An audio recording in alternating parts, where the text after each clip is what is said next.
Hello, my Gleans, and welcome to Fun in the Morning, our Throwback Thursday. Throwback Thursday. We originally this was supposed to be just playing a horror podcast playing horror games. Unfortunately, it did not turn out that way. And now we are having fun with this. And now, for some reason, it should be registering us live, and it's not. But it should be. It's saying we're live. I'm checking now. We are live. You got sound? One moment. It should be live. All right, we're live. Yes, we have sound. Okay, we are patient. No, that was weird. On my end, I think I had a delay. It happens. So I've been playing Metroid Prime 4. I'm not enjoying the puzzles. Lovely. Way more puzzles now. Now you gotta wave your hand this way and do this and activate this, and you gotta activate this ability to do that ability. Don't you love the interactivity with your powers in the world? Isn't that great? Oh man! I'm fucking goddamn. You know what the funny thing is? It's a good game. It is a good game. Is it a $96 game? Fuck no. I want a Nintendo. I want $40 back. I want $40 back, Nintendo. This is not a $96 game. It's maybe a $40 game. The combat loop is boring. I want my money back. And that's kind of how I feel about it. I want that twink removed. Get him out of here. Well, okay. Like, what was that? What was that from? That scene of "Get him out of here." Sorry, what'd you say, sir? Get him out of here. Yeah. I don't know what it's from, but like to me, my brain is. Oh, we got a couple people already. Hello, people who are showing up. We're welcome to Throwback Thursday. For those who are new, this became Throwback Thursday thanks to the simple fact that unfortunately no one wanted horror games. So I never did any more horror games on here. This ended up becoming the JRPGs just kept winning. So today we are looking at the cat was Bob's cat, or one of the cats that Bob knew. We have a lot of pets here that I'll be doing. I may be adding into the Patreon that if you pay $10, we do have a Patreon. If you pay $10, you can give us a photo of your pet, name of your pet, and I will actually put it up as a thumbnail. Yeah, this is my buddy, Sirius. He's a good buddy. Good buddy. He's still around. It was technically my roommate's cat, and I looked after him. Yeah, I have a lot of moments where I have other people's animals, like my friend's cat Tigger. I had Tigger for a couple months, and it was like really sad to lose Tigger, because like when he came back, I was like, I kind of want to keep Tigger. I love Tigger, but I can't have Tigger here. Would he bounce around when he saw you? Oh, he's a actually, it was a striped cat. It was a tabby. Okay. Tigger was a sweetheart. Tigger would. I'm just very happy Tiggering around because Tigger would chew on my fucking toes. The only thing I didn't like about the cat, he would on your toes. Like he would rip your socks open just to suck on your toes. A really weird cat. Yeah, he would. He would sit there and nibble. He would rip your socks, tear your socks off, and chew. It's like that light. It's like, you know how cats will do that light teething. Yeah. He never got out of it. But where most cats will teeth on your fingers, he would teeth on toes. No. So late at night. Grippers. No. No. Late at night, I would just feel this like bite. I'm like, fuck you, Tigger, get off me, you fucking psycho cat. Yeah. I can tell you a little bit about my buddy Sirius. Me and him were a lot alike, where What's the word for it? The introvert. We are both extremely introverted. We have our moment. It's like, hey, you want pets? You want attention? All right, cool, cool. All right, you're done. All right, don't bother me anymore. And we just go our separate ways. Yeah. So we do have a Patreon. This is a retro community. We support most of the people in the retro community here. We have Arus 218. We have Rum Panda. I'm surprised Rum Panda didn't join us this morning. We have DJ Ronnie. We have Arus. I already said Arus. Aldiner Cinema, Logan, and we have LCX. These are all people that have supported the group. But don't forget Mitch Maddox, who's been a good guy, supported the group, and been good to the community and really been good to us. So we're kind of we kind of return the favor. The links are in the description. This is we do have a Patreon, and we do say if you want merch, if you don't feel like paying for Patreon, if you want merch, we have the Dream of the House Hippo, which is I believe in House Hippo, great Canadian folktale. And it's loosely inspired by the Moondang art creature, like the way the image looks. The Moondang creature, not the animal, the creature. We call it the creature, baby, because Moondang has become like this weird thing. We have people screaming. It's like, oh my god. I think it's just Doki that does that. No, other people. I've heard other people go, "Oh, look at Moodang! Look at Moodang!" It's like here's a link to the House Hippo. There you go. House Hippo. Yeah. We're both early morning boys, so let's get to it. Throwback Thursday, and we're gonna first start off with our Final Fantasy. Today, we're gonna be looking at Final Fantasy box art, and the differences between Final Fantasy box art. So this is the original Square Enix Final Fantasy box art.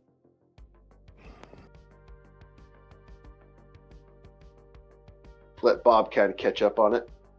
What am I looking at exactly? That's the Final Fantasy box art of the original Final Fantasy. The Japanese Final Fantasy box art. Oh, I'm actually pieced together. Sorry, there's just so much shit going on here. You got this little Final Fantasy right here. Then you got the woman with the princess. Then you got the hero, and the hero has a little pet dragon on him. I don't know if you saw. I see his sword that's kind of like at her chin in the portrait, and then the portrait frame that she's in, and she also has a dragon on top of her frame. Mm-hmm.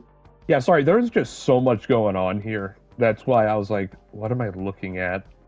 Oh, we're gonna have better when you see the next image. Stuff is going on. I'm just waking up. I don't want to peel my irises out yet. Yeah. You want to talk about so much going on? Here's the OG American version of Final Fantasy that's coming up. I really didn't get a good image. I should have tried to get a better image. I apologize, guys, because this actually looks really cool. Like you can see inside the spear and the spheroid and everything. I like that one. That one's simple, to the point. You know what you're looking at. I should have got better box art for that one. I do apologize. That one I should have got a better quality. Actually, at one time, I had this poster on my wall. Way back in the day before they told me to take it down. I want to get this poster again.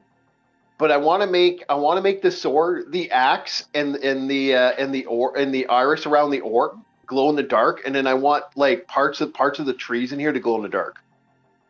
I want this to kind of loosely glow. Show us the limit break. Okay, next limit break. Final Fantasy II. Bob, the game that we never got right away. Here you go, Bob. You want fucking so much shit going on? You got more shit going on. We never did get this game forever. This game took forever to get here.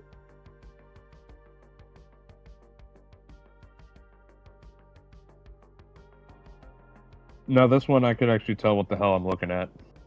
Yeah. It looks cool. Why? Because the difference of colors. Yeah. I do like the sword. If the colors were faded or they weren't there, yes, I would have a hard time figuring it out, but yes. You have the guy with the sword in front of him. Yeah, sure, his hair's a little eccentric, and I think he has some head jewelry. And he actually has some nice rings. I ain't gonna lie, probably Yeah. magical rings. Yeah, I do like that sword though. That okay, I know that sword is total fantasy bullshit, but it looks cool. Like It doesn't even look like metal. It looks like meat. looks like blood almost, like a blade, like a bladed sword made from bone and sinew. All Meat. right.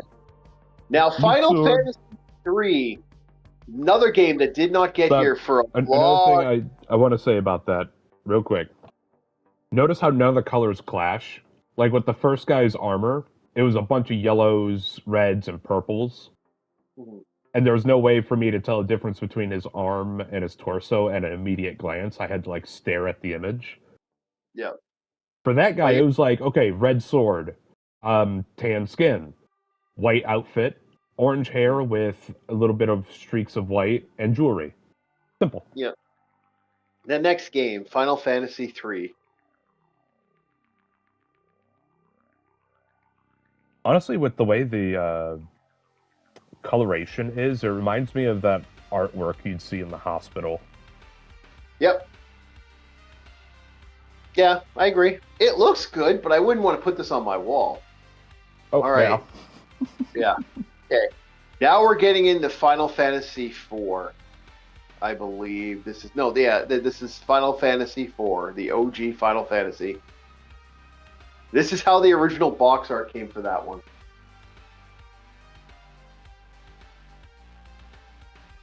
I was like, what? What? We went from this beautiful art, like even like I said, those art look they still look good. Like I don't like the imagery, but they still look good. And I'm like, what the fuck? Hey, at least they have the magician. Yeah. Next is next. Everyone knows what a chocobo is, but at least they have the magician there. Yeah, next we have Final Fantasy 2 slash Final Fantasy 4 because this was originally Final Fantasy 4. I also had this poster on a wall. I like the sword, but this is generic as fuck. This sword, though, plays an eccentric, a very big role in the franchise. That's the legendary Excalibur that turns the main bad guy, your main character, into from a Dark Knight to a Paladin. I see what you're saying. It's kind of like, yeah, but at the same Yep. time, the grip and the pommel is like, man, that is fat. So that must mean the blade is probably small.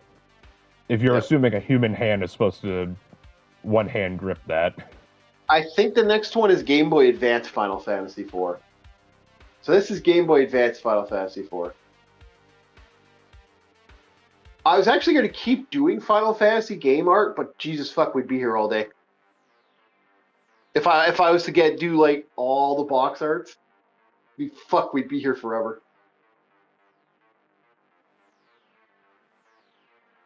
I may do that one. I might do that for just one stream. Just do a fucking all the Final Fantasy box arts.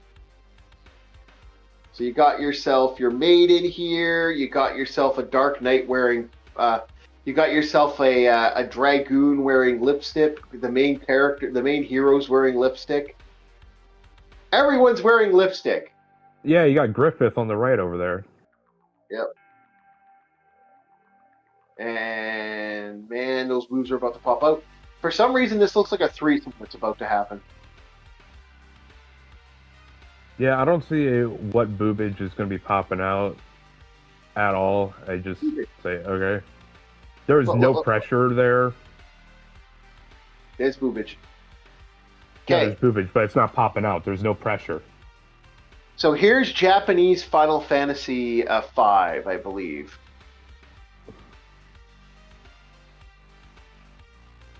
Coming up.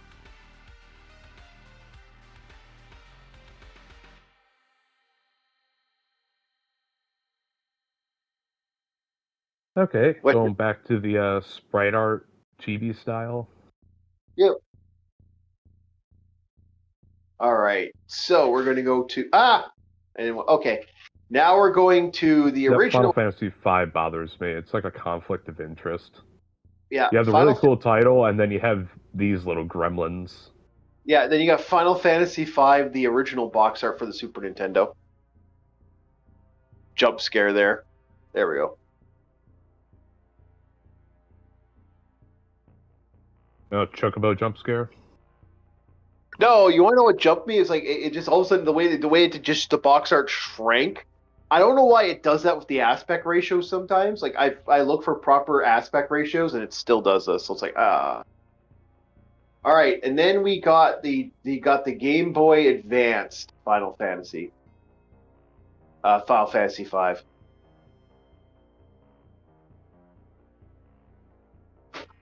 Coming up. Which this has the two female leads, because those are female leads right there. Those two are the female leads. And then the last one is the hero, the main character. What the fuck is going on? What? That box art is horrible. It is, right? Yep. What'd you do? Sun bleach the fucking image? No, that's actually how it actually came. I know. I actually have a physical copy of this. No, I'm not talking about you. I'm talking about the guys who said, yes, print. I know, right? Like I know. I agree with you. Like I actually had this box art. So yeah, no, it's absolutely. At least let the artist bolden their faces or something. Yeah. Okay, have the clothes do that for glare reasons, but there's barely an image here. Yep. The next one is fucking trippy. We're getting Final Fantasy VI. That is a Japanese box for it. By the way, I do like the fact that the boxes look like VHS tapes, and they do fit they'll fit in the VHS box. That's the one reason I really liked the Japanese boxes. They legitimately will fit in a fucking the Super Nintendo boxes never fit anywhere. That fucker fits anywhere. Like that fits right next to your VHSs. They were kind of awesome for that. Okay. So, what's your thoughts on chick riding mecha creature of some sort next to a mythical supernatural fortress? Take me back. Take me back. Let's roll back time. Okay. Now we're getting to the Final Fantasy VI, where it's just the maiden on the Game Boy Advance one coming up next. I actually thought that was Remel, but that's not Remel. That's I believe that's Terra from the Final Fantasy franchise. It's bad whenever you can insert any name and I'll just believe you. Yep. See, I don't like this. Lies are faded. Yeah, I know. I don't like the hips. I don't like the upper part. There's nothing I like about this box art. Like I also own this one. And then we have the Game Boy Advance. The PlayStation Anthology Collection Pack. And I think what's coming up next is Kirby. We're going to be doing some.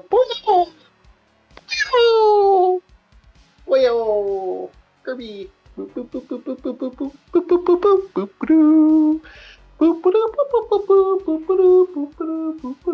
I like how she just sleeping on the mech as the mech's moving. No, Chief, we're not just gonna roll past what the hell you just did. What? So, ladies and gentlemen, picture that noise, and a large man is in the superstore with you. You're trying to get your normal items, and then this guy is just dancing around like a dumbass. I'm gonna do that when you come down here, Bob. Now, I'll even play the Kirby. So, what do you think of the box art before we move on? For this one, it's box art. The mech looks like shit. I like these weird dinosaur. I wish the mechs looked like this. They do not look like this in the game. Oh yeah, look I, how I fragile those fucking joints are. Oh yeah, totally great. no, I like how this looks because of the weird fantasy punk it is. It's like this unnatural thing charging towards you. That's kind of cool. And then I believe, yeah, okay, so we had Final Fantasy three's box art, which is basically Final Fantasy two's box art with a fucking mogul next to it carrying a knife. Going, I'm gonna shank a bitch. It's what happen. It's what happens if we gave Rebel a freaking mogul suit and let him run around with a knife. I'm gonna shank a bitch. I love it just because like the mogul's like, I'm gonna shank a bitch.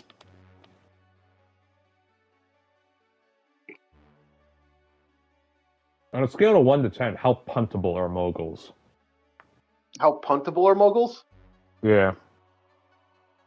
Well, I guess about a 5. That's my puntable. That's my pigeon punk puntable. If we're gonna be like, Okay, so about halfway there. yeah, Hey, at about least they half. beat out goblins. Yeah, yeah, goblins are definitely a 10. There are moments.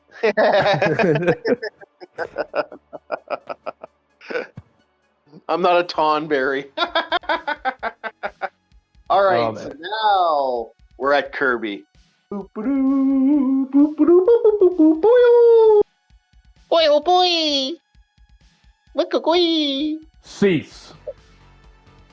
Sorry, it's Kirby. It's like fucking my favorite thing. I forgot to grab Kirby's Dreamland. Was the only thing I forgot to pick up for this, but that'll be next week. So this is OG Kirby. I also own this game. I loved classic Kirby. Not my favorite Kirby game, but I played this thing so much when I had the Game Boy Advance or the Game Boy. I like played this religiously. Oh my god, it all adds up. Yeah. Oh, dude, that was the only console I was allowed to have, and that was the only. See. Finally, parents couldn't tell me stop fucking playing your video games. I want to watch TV. Stop playing your video games. I want to watch my soaps. Stop playing video Your games because you're in the soaps? fucking way. Yeah, my mom would do that. My mom would do What it is it, all the fucking time. Old Like little, Spice? Dial? no, like soaps, like soap operas. Oh, okay. Yeah. I want to watch I my like. soap. Watch No, you Gilligan. stop playing that. I need to go in the bathroom and organize and look at my soaps. Yeah, no. I had no control over the TV. The only time I had control over the TV is when my mom was not my mom and my mom and it was either my mom and my dad or my mom was fucking not there. So I to have my Game Boy was the first time I could say, you know what, fuck you, I'm gonna play a video game. So I played this. I played Alien like nonstop, Alien 3, and then when I got the Final Fantasies, I played those like religiously just because Was Alien 3 the RPG Maker looking one? that was Where that it really had crap. 16-bit? No, it was that really really crappy one that had like 2 bits. Okay, but you get what I'm saying. It was. You had to get an object to open a door and all that shit. Yeah. That was the one you're talking. Yeah, because that's like an RPG Maker classic to me. Is like you need a key to a door, and within that door is another key to another door. Yep.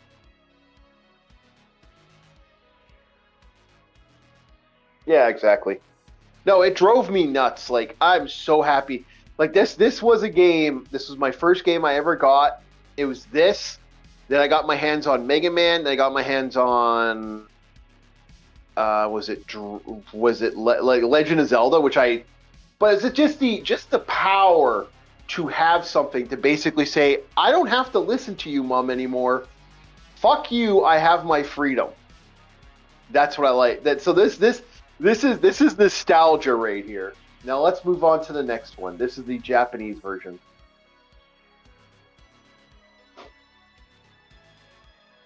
Coming up.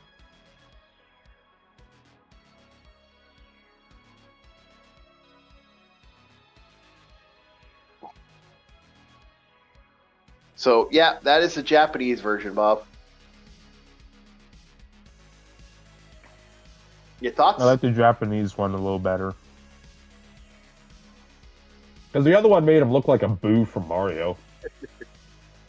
Yeah, I like this one as well. There's an online fight over which one was better, this one or the other one. What, the one where he's suffering from blood loss? Yep. Now, speaking about suffering from blood loss, let's look at Kirby's Dream Land 2. Shadow Man said Dreamland was just so short. Yep. Yeah, it was. You come to the fork in a road. Possible directions are north, south, east, and Denny's? No, Dennis. Dennis, yeah. I thought it said Denny's too. So yeah, This is right where I have like something on my screen, so I was just like, oh, Dennis. Yeah. So Kirby's Dream Land 2. Now this one's a great game. I would actually say this is probably the better, like, this isn't the best Dreamland game, but this is fucking one of the best ones. You need to show American and Japanese box art back to back and make him choose the better one like you would do it in an eye exam. I could do that, but that would be a lot of effort. I'd have to, to do that, I would have to do this.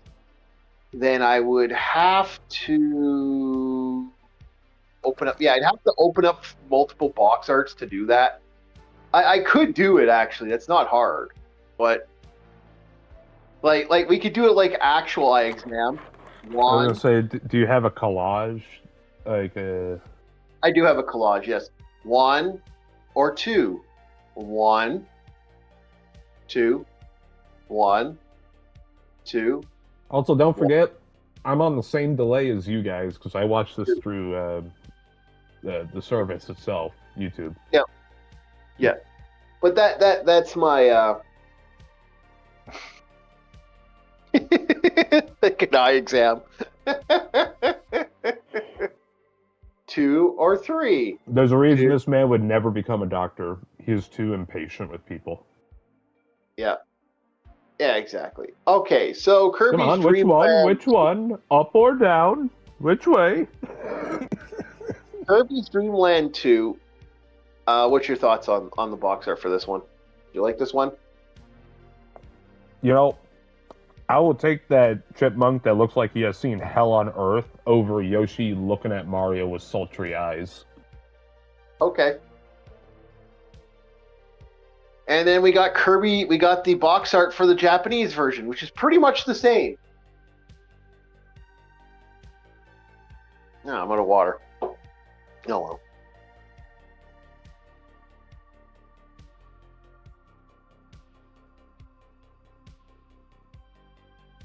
Yeah, it's pretty much the same. It's just maybe a little more muted colors.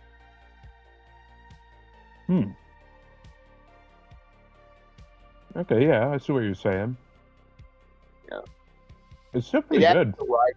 Yeah. I will say I like the Japanese one just a little better because at least the hamster is running on the letters. Yeah. It's coming up. Then we got Kirby's Crazy Course, I believe, or Kirby's Wild Course. This is the Kirby's Pinball game, if I remember correctly, on the Super Nintendo. I don't remember playing this one that often. This one I says Dreamland 3 American box art was fire. Oh, we'll find out. We'll find out when we see it. You get to make that decision. So this is Kirby's Crazy Course. There are a lot of people that like this game. Was this like Mario Party? No, this is Kirby's Pinball. Oh. Yep. Super Kirby Ball, if you will. Yep. Yep. Is it golf? Yeah, well, I vaguely remember it. Hello, Captain Rum. All right. So next is Kirby's Dream Course. All right, appreciate it, Captain. Yeah, thank you for joining us. Hey, if this ends early, I'll be sure to join you. About 11:30, probably. Yeah, like I said. Yeah. Never know. Yeah, Kirby's Dream Course. Yeah, unless the internet dies out on us again, but knock on wood, hopefully that. No, don't say that. Yeah. Okay. Kirby's Dream Course. Yeah, this is that. That was the other game. And then we're gonna have Kirby's Dream Land 3. There is the Japanese box art for Kirby's Dream Land 3 coming up. So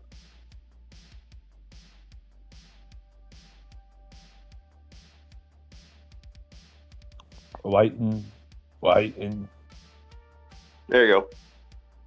Oh, that just said only for Nintendo. I was like, there ain't no way there's an OnlyFans advertisement on a Kirby box. No, there isn't. Back in the day. No, OnlyFans didn't exist until actually quite recently. Yeah, I know. But still, it was kind of funny. It was like only for Nintendo. That's what it says. Yep. I like that. Were they trying to make everything look like a notebook?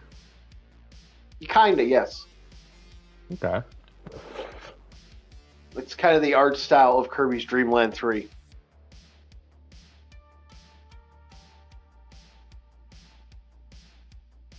All right, now here is the American version.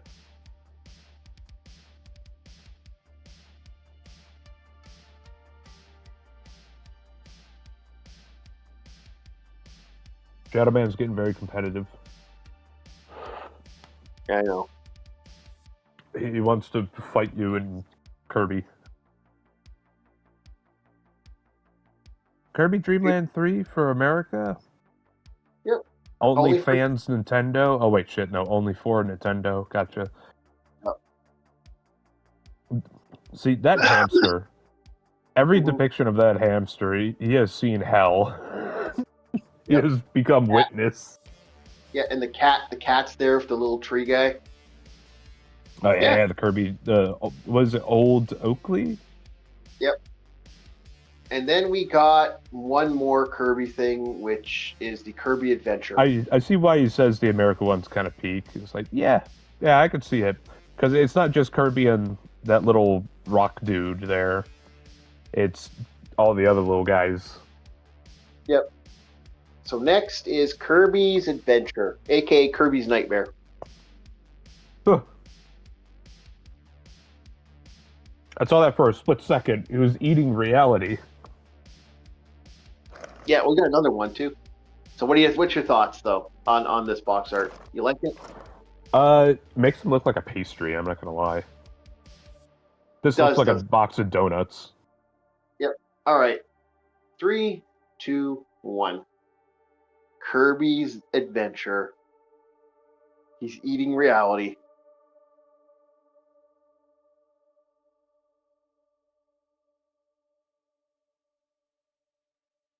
I also had this poster on a wall once.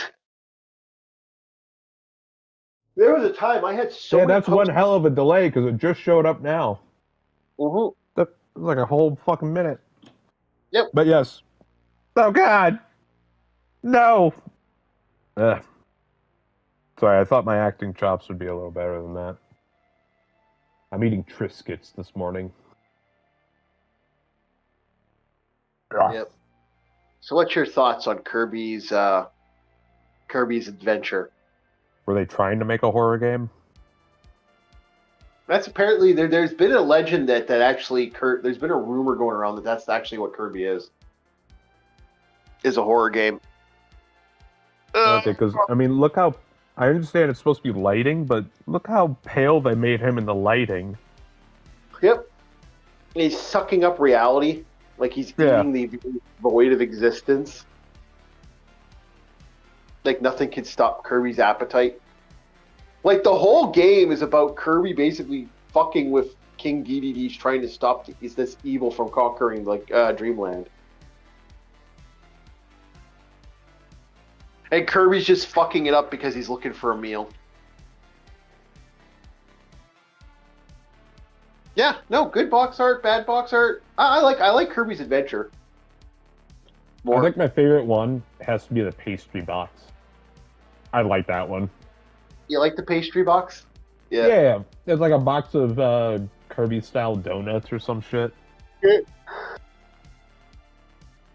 Mhm. I'd imagine they'd be jelly filled and it'd be like strawberry filling. And it's just a bunch of different Kirby faces. Like, yeah, happy one, angry one. Mhm. That'd be a fantastic um, business opportunity. Yeah. So we'll be Too bad doing he's favorite. copywritten. Yeah. So next throwback will most likely, if I don't find something else to look at JRPG stuff, I might think I might or Japanese games. I think I might look at favorite box arts. That's going to be a do a favorite box art episode. My favorite my top 10 or top 20 favorite box arts of all time. Yeah. Yeah. That's a game plan. I say that's one of the worst feelings. I'm thinking about it after I mentioned the pastry idea. Yeah. It was last time I went to the store. I was able to smell the pastries at the bakery, and I was just like, "Oh no, no, no! You will Yeah. not have my soul today." I know, right? You think you want it so bad too. All right, boys. I'm gonna be right back and take a quick pee, and then we will get back to the continuation of we'll start the game for today for throwback. Back to the realm of Chronos Trigger. Yeah, get a little bit of eye bleach after witnessing a eldritch horror consume existence. Yep. Ugh, excuse me. Hey, have you seen the pink sign, Bob? You shut up. Come back whenever you have your TAC 23 form already filled out, eh? Also, you're going to need your defecation license on top of that.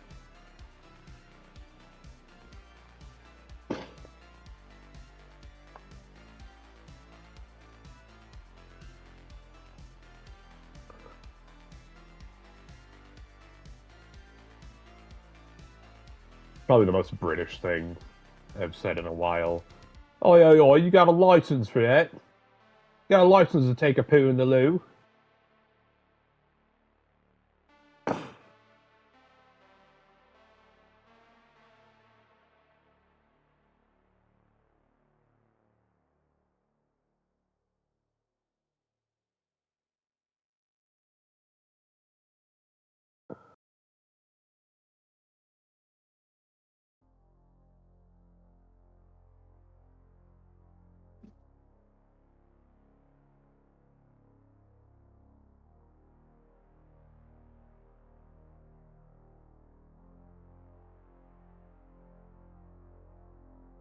You know, funny enough, I had instruction manuals back in the day. You had an I'm instruction manual to poo? the funny thing about box arts and stuff, I had instruction manuals back in the day. They were legit all the games I ever owned because I was afraid. Oh, look, our crow friends are back. There's quite a few of them out today. Um, I was afraid of my having problems with like people doing stupid shit. Like I was afraid because I used to run games on my computer. I'd have ROMs and stuff because my consoles broke or didn't have issues. So I kept all the box art. I kept all my boxes and my instruction manuals. Even if the games I didn't have the games, just to make sure I had a backup. And I got rid of those years ago. But I remember for the longest time, because there was a Canadian rule about having backups to your hardware, your software. And so I kept those instruction manuals just for that way back when. I had a lot of them. There's some cool one. He was the librarian of tech. Yeah. There was a lot of them that I had back in the day. And I am actually considering, I'm going to see if I can find some instruction manuals for Monday Madness. Today or tomorrow, I'm going to look up instruction manuals and see if we can get our hands on some actual instruction manuals for stuff. That's going to be the game plan coming up. And let's close this out. Let's drop ourselves a kitty cat. And there we go. Chronos Trigger boys. Here we go.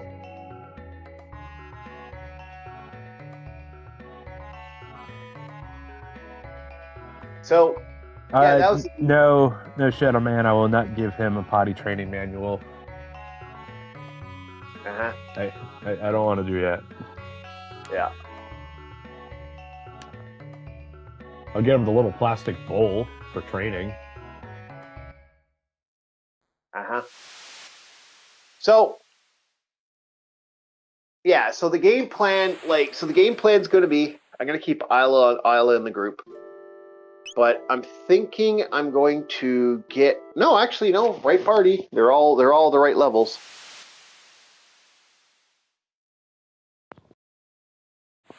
I want Isla in the group because Isla can fight without any weapons, so you can use her to beat up everybody in the next bit. Because we're about to get captured. I'm just grabbing what I can to do the last village. What do you think that would do for people? What? It's like, you know you're gonna get captured. Like you have the vision, like divination or whatever. You know you're gonna get jumped. You know you're gonna get captured. Like what would that do to somebody?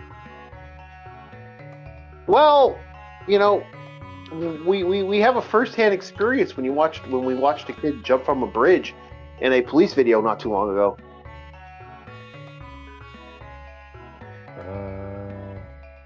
Oh yeah.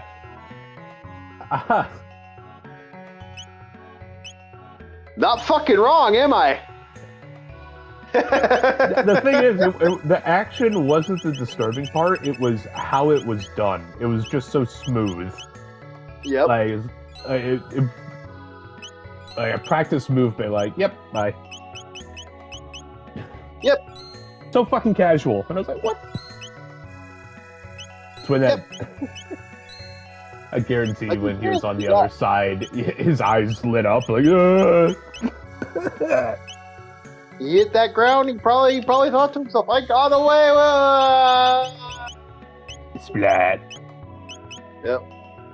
First-hand experience of watching someone actually do that.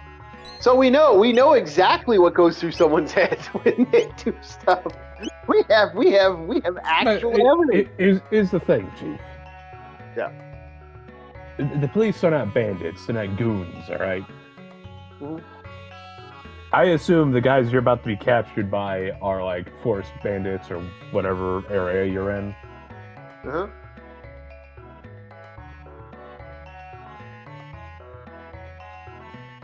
This was the point where you confirm or deny.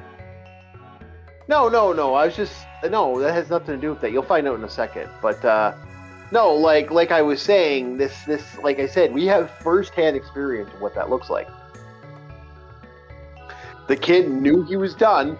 He knew that what he was doing was stupid, and he went, "I don't want to be arrested. No responsibility. No responsibility. Oh, we just had one in Minnesota. I don't want to say too much about the matter, but someone who decided they didn't want to take responsibility. Yep. What was I doing a reading? No, we're not. Not that. We. I'll tell you about it later. I'll tell you about it a little later because if you don't know, you don't. I'll tell you about it later. Fair enough. I don't want to go on to it too much. I don't want to turn this into a political channel. I want to keep it neutral so everyone can enjoy the channel. Not just the reprobates. Reprobates? Yep, and the politicons. So yeah, now we're gonna see the capture. What is this, fucking Transformers? No, that's Rawhide.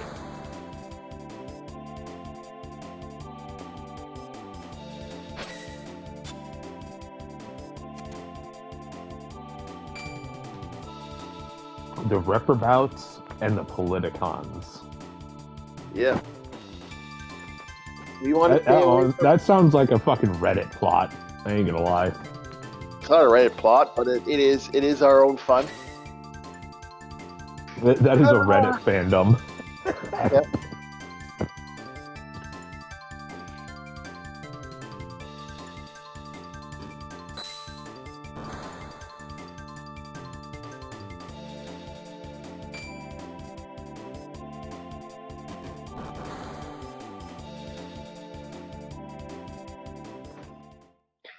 So now we are captured. By the way, the sound of this ship, the vibration sound of this ship is actually somewhat soothing.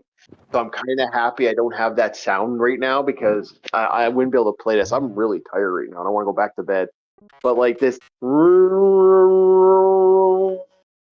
sound that the ship makes me fucking tired. No, dude, if you hear the sound in the background, you're gonna be like, God damn. Can I not clear up my nose? What? I don't know. Can you? I was just like, Yeah. and you're like, no, Bob, no, you don't understand. You don't get it. I'm like, I just cleared my fucking nose. What the fuck?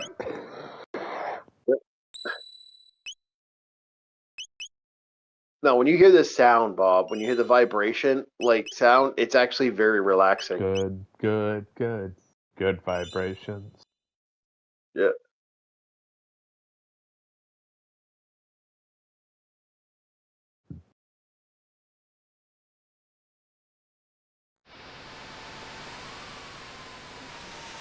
Yeah.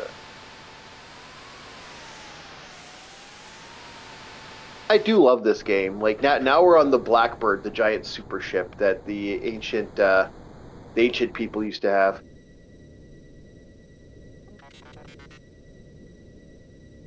Yeah.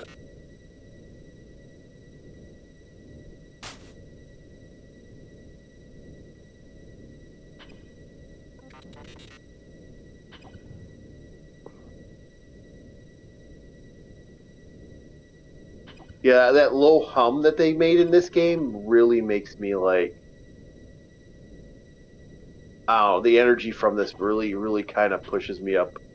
Like I love that sound. It actually just like relaxes me.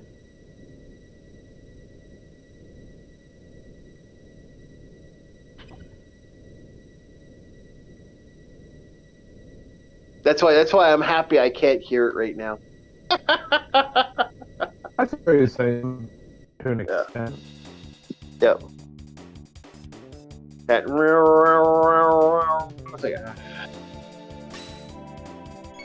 Well, you never make fun shit.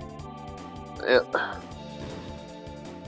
But of course they're like, hey, we just captured these super powerful people that took on the god of destruction or the entity of destruction, a creature of chaos that has drained the world, that's slowly draining the world's life, and they survive. Yeah, let's pick a fight with these people. Yeah, that's a smart idea.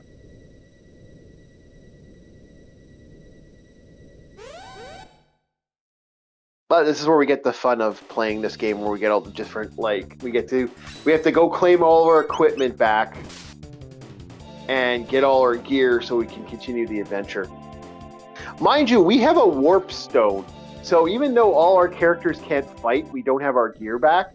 Technically, that doesn't stop like certain characters from continually having their gear, because in all intents and purposes, how do you stop somebody from legitimately, like, when you have the ability to warp someone out to another reality, then that means that other person that comes back could have all their equipment. So basically, that doesn't make a lick of sense. Yeah. And then you have the thing that I still think about to this day, Cyberpunk. Because that's one thing I like about Resident Evil is their inventory system with the grid blocks. Because to me, it makes sense. It's sensible. Meanwhile, there's a moment where a character throws over like a duffel bag, but the thing's about the size of a backpack. You could probably fit a rifle in there with its stock folded. You know, it ain't no super crazy briefcase. And there, and she's like, "I got all your equipment in there because I had to infiltrate an area." And when I get my equipment back, not only is it my armor, but it's also a heavy machine gun that's about the size of a fucking motorcycle. And it's like, what? You strung them that in there? How? How the fuck you do that? She was Goddamn Houdini. Well, she definitely was Houdini. You know, she got her She was walking bow-legged when she went in. We got to play Wild Arms 3. There's an interesting character in Wild Arms 3. I can't wait for Bob to see that character. It is going to be one of the funnest moments when he sees the Wild Arms 3 character. Wild Arm. Wild Arms, yeah. We're going to play it sometime in the future. Like, that's going to be played. Like, it's a little glitchy, but I'm willing to take the glitching because that game is so fucking good. But I will not 100% that game. Chat. Not going to lie. That game is fucking insane to 100% that. There are so many there's so many places. You have to unlock all the towers. There are 52 towers, and the game, if you're to unlock everything, it's a 200-hour game. No. I'm not doing a 200-hour game, boys. Sorry. At least not on stream. If that's the case, I'm marathoning the game. That's my thought process. If I'm gonna like do 200 hours, I have to do 200 hours straight, like, and completely marathon.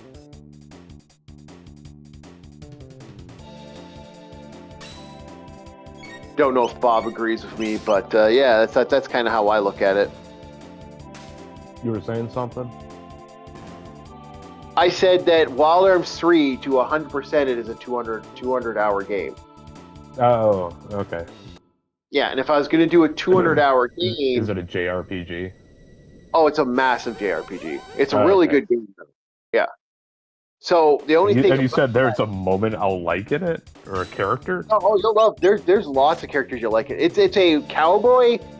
It's a JRPG cowboy steampunk western. Where everyone uses magical guns and shit, and they ride, like... Wait, is that where you had, like, the Mole Man? No, that was Breath of Fire. Oh. Yeah. Okay, because I remember you playing some third-person beat-em-up. So that's not it. Ooh, that's not it. Because I think the Mole Man was my favorite guy. Yeah. He's just a dude. Dude with explosives. No, we're good otherwise. I think it was also his build. Yeah. I like that, was it the broad builds? Has always been my favorite builds for characters. A big dude. Alright, let's... No, but to me, I kind of want those, like, but those games I know damn well that if I do that, it's like, that's such a long game. It's a cool game, and you get like there's a lot of neat, unique things in it, but I don't want to spend that type of time on it. Yeah, and I don't like certain RPGs. I don't like turn-based combat. No, this game is actually for turn-based because it's a cowboy game. It's actually kind of good. You gotta like figure out how many rounds you have. You gotta determine if you're gonna spend the time to reload. You get special maneuvers with your reload. There was one on the Xbox 360, and I don't know if it's on the PS2, but I remember one on the 360 where you play the game and then like, well, you do combat, but you do lines. So your character will run in a direction, and to max out the maneuvers, I don't remember the name of the game, but to max out the maneuvers, you do like jumping maneuvers, and the music changes. So you do these John Woo super jumps over monsters. I kind of like that one. That one was kind of fun.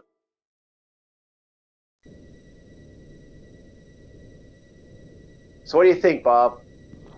What am I thinking of? Of that game? Do you like the idea of it? Do you not like the idea of it? I'll probably play it for a little bit, realize it's grindy as fuck, and then put it down for a bit.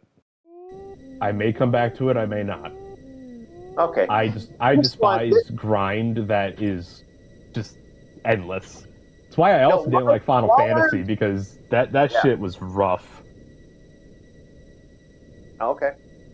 Wild Arms does have grind, but it's the search that's annoying. Because they make it so in the game you have to find all these magical towers to beat them, and you have to activate the search function. That search function is a fuck you and a half. Uh, Yeah. I'm just looking for my the items. do your thing. What? Yeah, it's like do your thing. Get Yeah, what no, you I'm just looking need. for my items. I want to get my items because I do not want to lose them. I just can't find. I'm just trying to remember where everything is. This is the one stage where you have to like run around this fucking area quite a lot beating these guys. But you're so powerful. Like I'm so overpowered for this fight. Like this should be a battle and a half. It's not. Like I'm just annihilating everything because I spent all that time leveling up.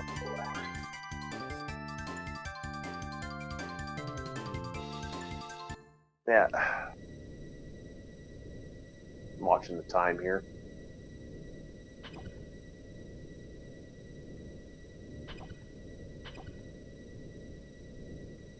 Is it this way, maybe?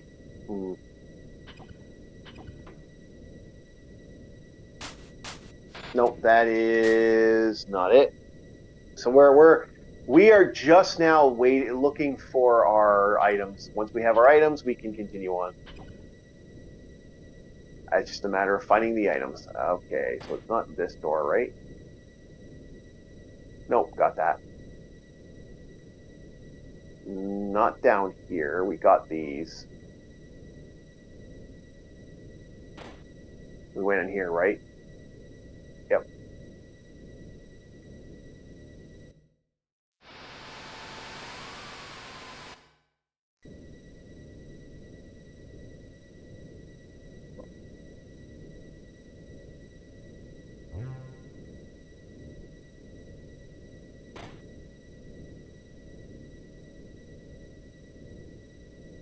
The fun of this stage.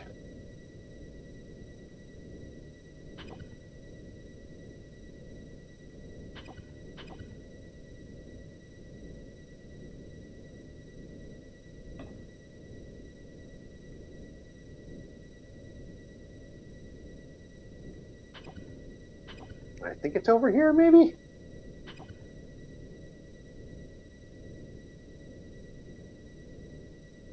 Nope.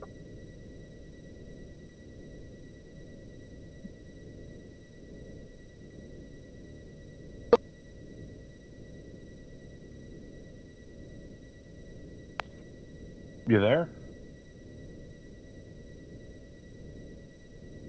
Steve? Oh dear. Yeah, I just got a phone call. I got a Oh, package. okay. So I'm going to pick up said package. I will be right back. And yeah, I'll be right back, boys. Something just came All right. Package time.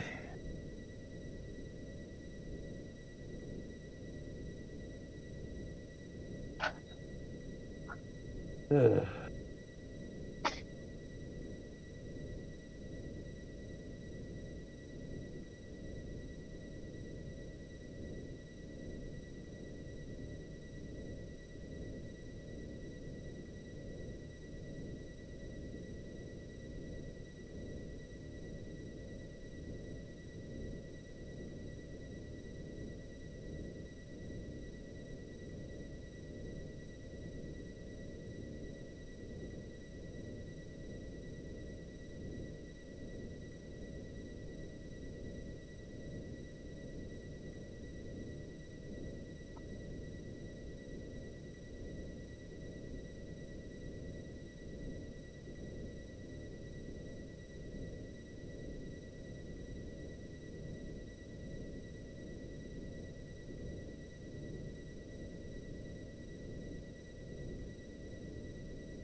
I do wonder what the Chiefs package is. I do wonder that.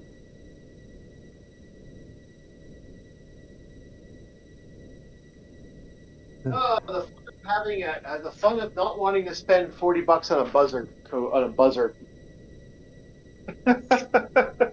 Oh yeah, so you get jumped out of your own skin every time it goes off.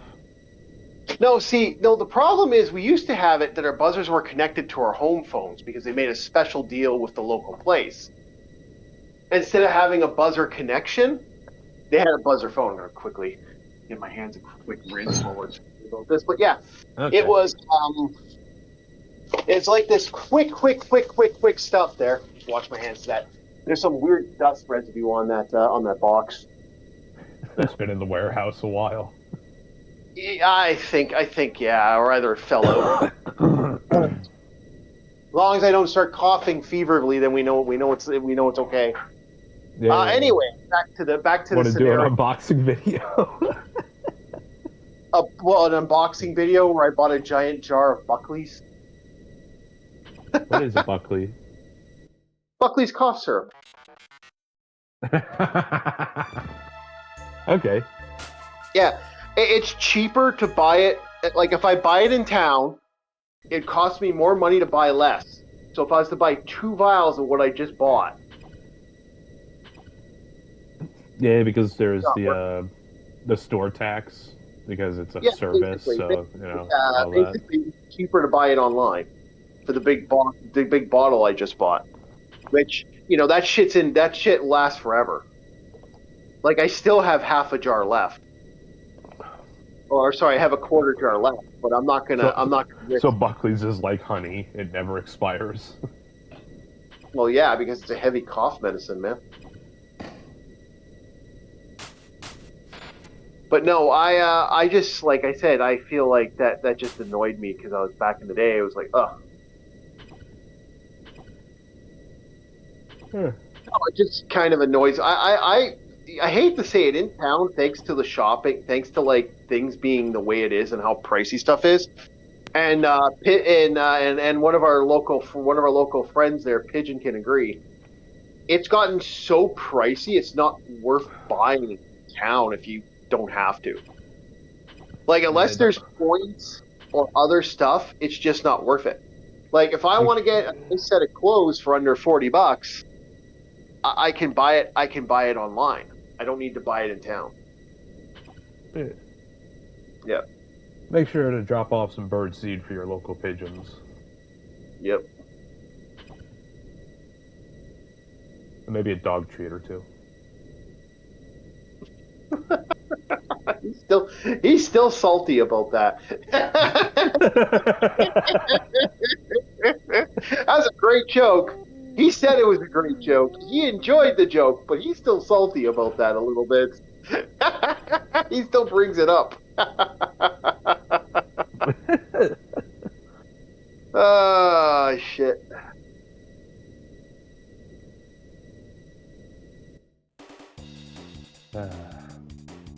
It's just the way it is, right? I know you don't go with new games immediately. Like, how do I put this? No, that's kind of not true. We enjoyed the indie market because that's why I was like, maybe that's not the right way to put it. Mm-hmm. But I find myself in that point where I'm waiting. I'm waiting for either games to get an update or games to release. I don't know if anybody else ever finds themselves in that moment where it's like, I kind of did everything I wanted to do in the games I already have. Yeah. Yeah, I know what you're saying, and I kind of feel the same way. The indie market's pretty much dead for me at this point.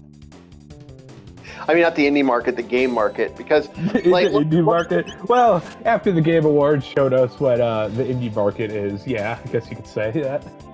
Yeah, I apologize. I am very tired, but no, the indie market is not like. It seems to be the only place to go. Like, I mean, look at Parasite Mutant. That is a sweet fucking ass game.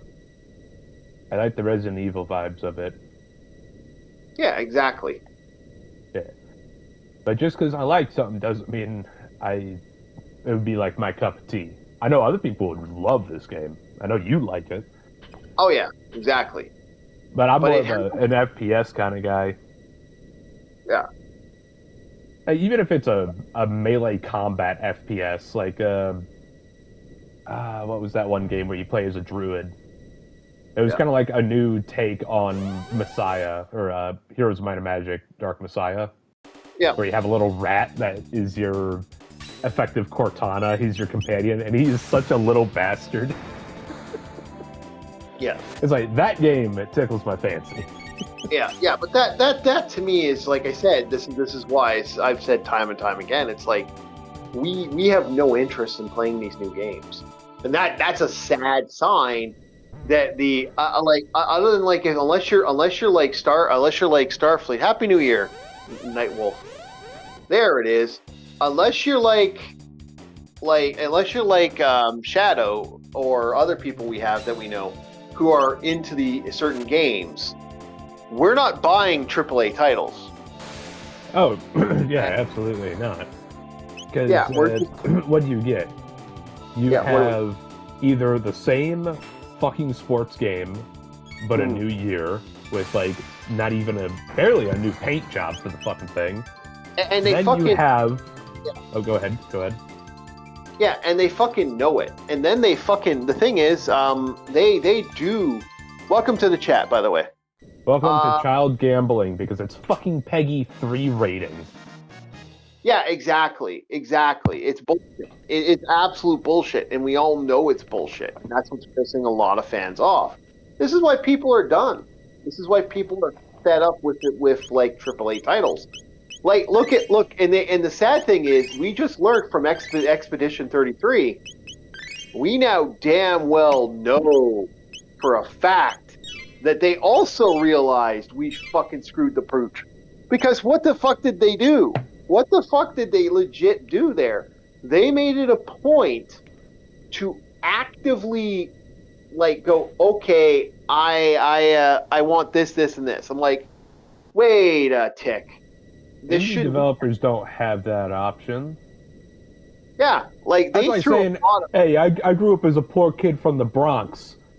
I mean, ignore the fact that, you know, my old man was a billionaire. Just ignore that. See, I had a hard life. I was up and coming. What? You're not, you know, what are you, Hassan Piker? Well, yeah, you get the point I'm trying to make here. Yeah. Like, okay, motherfucker, I never heard of a fucking indie studio getting a payout of $10 million from a government organization. Get out. Oh, this government organization not only had registered vets that the people from other companies that no, this was a sellout. And the scary thing is they fucking knew. They knew for a fact that Expedition 33 was a sellout. Still looked like a good game, but it's true that it was fake. It was fake. It was faked honor. It really was. They got a fucking orchestra to fucking do the fucking thing for this. A fucking orchestra. Like, come on, boys. Hey, when you have an orchestra. When you have people who are like, yeah, they're totally an indie group. It's like, what? What? Yeah, that's not even like the upper class people at those events. Mm-hmm. It's like the average gamers are like, see, this indie game, you can make it. And it's like, mate, you look into that backlog and you tell me that's an indie studio. I dare you. Like I said, that is AAA and sheep's clothing. It took how long for these fuckers to, like, you know, kind of tell people, oh yeah, we're complete shit. We're complete bullshit. Like, they were... After they got the reward? Yeah. Like, even the fact they only lost one thing because they had AI art. And the only reason they lost the one video game award for AI art was just... And it wasn't the main title, by the way. It was, like, the Indie Game Awards. Oh, dude, the real stinger is the Indie Game Award didn't even go to Silksong. It went to some other obscure game I never fucking heard of. Yeah, we never watched it. We never watched it on the channel because we thought to ourselves, "There's no point. The Indie Game Awards looks like it's already fixed," and it was fixed. And then you look at Jeff Keighley's Game Awards, that was clear that was fixed. Rigged. I understand what you're saying with fixing, but some people would be thinking like repaired fix. No, rigged, scam, bamboozled. Led astray. Bullshit. Bullshit. On a capital B. They wanted to have their cake and they ate it. Yeah. And I still love the fact that it's like, oh, the peasants aren't allowed in here. No. They get to watch on the camera and play with the chat. Yeah, exactly. And people in chat were even shouting bullshit in the end. Oh, yeah. I agree. Like, Asmongold had an interesting take on it, and the take was like, because he liked the game, so he was like, well, you guys didn't have a problem with it when the game was this. You have a problem with it now. It's like, yeah, of course people have problems because they're sick and tired of the fake. I never even saw the greatness of the game because I was like, this looks like shit. I'm not touching it. And you want to know why? Not from my opinion. But the reason the game blew up, partially because there was so much fucking money put into the air blasting of this all over the internet and advertising. Oh yeah, this game was everywhere. This game was... This was not a natural thing that indie games go through where it's like, hey, a YouTuber finds it. It's like, hey guys, I'm actually playing this game. I actually like it. The developer said I could show it off a little bit. Yeah, if you like it, please go support the guy. No, Expedition 33 was like, money. All countries, everywhere. Show our stuff. Yeah. Give us more. It's fake. That's why for me, I'm like, this is bullshit. For our fans, for people who are fans of this stuff, we're not happy that this bullshit happened.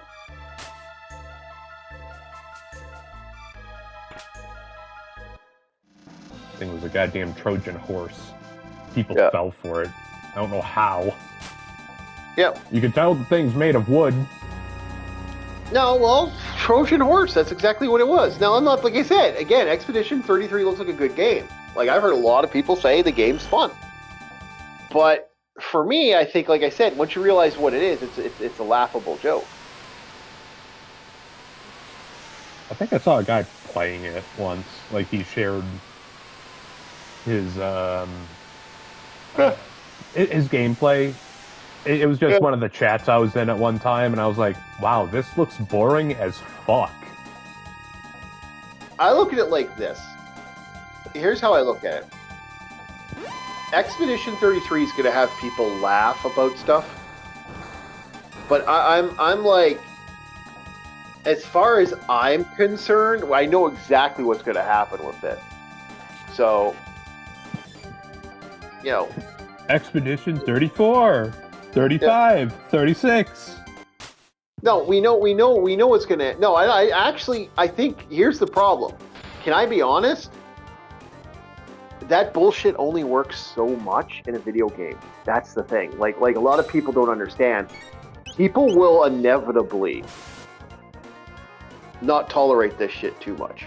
You can get away with it once, maybe twice. You can't get away with it forever. And that's the problem. People are going to be looking at this now going, bullshit. Like that scene from that movie, the scene from that movie. What's the name of that movie with the with Seth with Seth in it, where he's like, bullshit, and he just like kind of hops over the thing. That's what it's gonna be. Like, let's be honest. You're gonna have someone just go bullshit, and they're just like, they're not even gonna listen. They're not gonna pay attention. They've made their decision. Oh, they knew if they were going to let the peasants in the crowd, they'd be like popcorn flying all over the place. Oh yeah, people be screaming. But no, we're gonna have a Seth Rogen moment where it's gonna be like bullshit. Okay, what's the next thing? Because the first thing I mentioned was like the FIFA games and all the sports games. Yeah. The second one, I guess you could say, was like Expedition 33, where it's AAA games that only appeal to a broad audience and lack character. Like that's like saying Marvel Rivals is a AAA game. It's not a fucking... No, it isn't. Cosmic Invasion technically might be a AAA game, in theory. I don't even know what the A's stand for. I can't remember what the AAA... Actually, I'd have to look that up. All assuming assets? No. I'll look at it. Well, you know what? I have my tablet out. Yeah, go tab on that tablet. Go tap. We will see. Hold on. Yeah, become the children of the modern generation. Use your tablet for everything.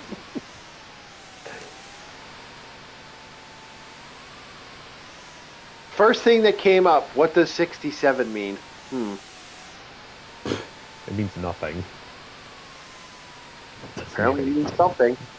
No, it legit means nothing. It's just... it's the same way you'd laugh at the number 69, but 67 doesn't relate to anything.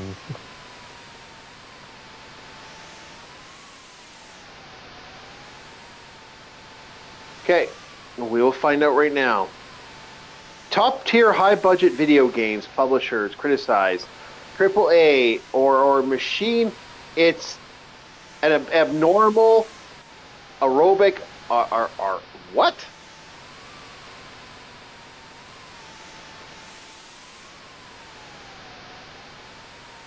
Amazing, awesome. Yeah, I don't know. Like I saw that, I was like, it looks like it's like amazing, awesome, something. I don't know. I'll look it up on my end. You keep playing game and entertaining the people. Grok has failed me. Grok has failed me. I choose to believe it's user error. Grok has failed me. Elon Musk's waifu did not work well. You failed me, Elon Musk's waifu. You failed me. Chief, user error. Why? Why? Because it's you. That's why. Yeah. Fuck off.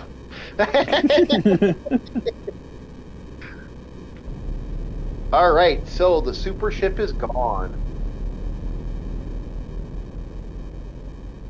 We have defeated the Blackbird. Now the Eternal Palace will be showing up soon.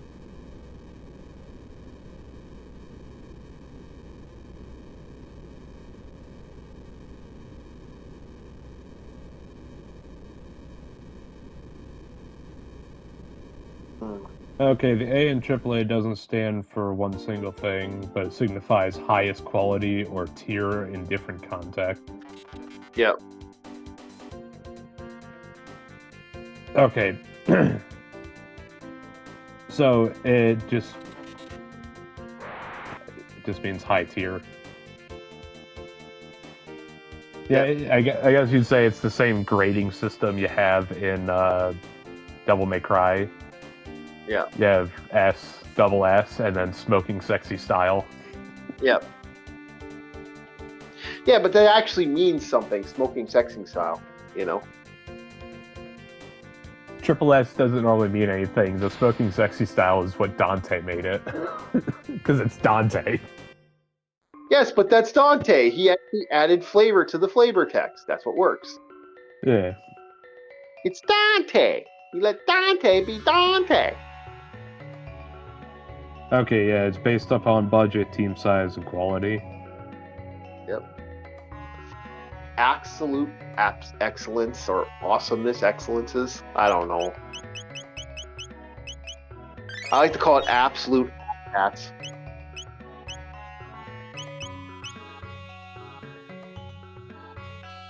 I'm starting to refer to AAA titles as absolute asshats with anal beads up their butt. That is an awful acronym. 'Cause it's too much spacing. I'm well aware that's the joke. I'm making a very bad one. And how often do I get to make an anal bead joke? I don't get to do that often. Gotta strike while the iron's hot. And the beads are up the butt.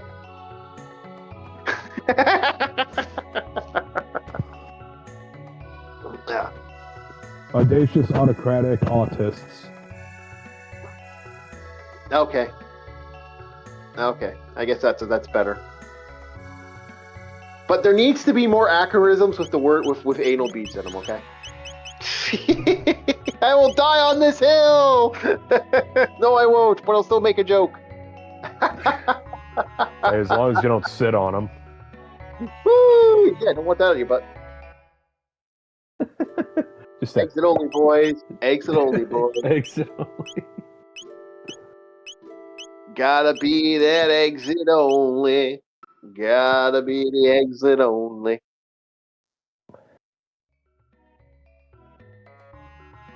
And I'm getting old. One of these days they're gonna do that. They're gonna do the camera thing to me. I gotta watch out for that. That's coming.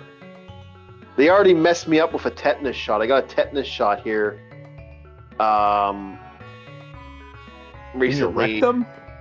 No, not my rectum, but I got a tetanus shot on my arm, and for some reason my arm just like got like, it's freaking weird. Like it's like it bulged, and now it's bruised. It's like taking forever to heal. And I'm like, damn it! I was almost considering going to the doctor because that's just being old. Yeah, a lot of old people bruise whenever they get shots nowadays. Yeah, I don't know, like that fucking hurt. Now my arms just. I say sore. Nowadays, but that's always been a thing. Yeah, no, that was like I never expected that to do that. Like it's taking a while, and I'm like, oh. You got to be careful though. Like as a younger person, man, as an older person, it doesn't take much to get an infection in your arm, man. And I do not want them cutting out pieces of my arm because it went gangrenous.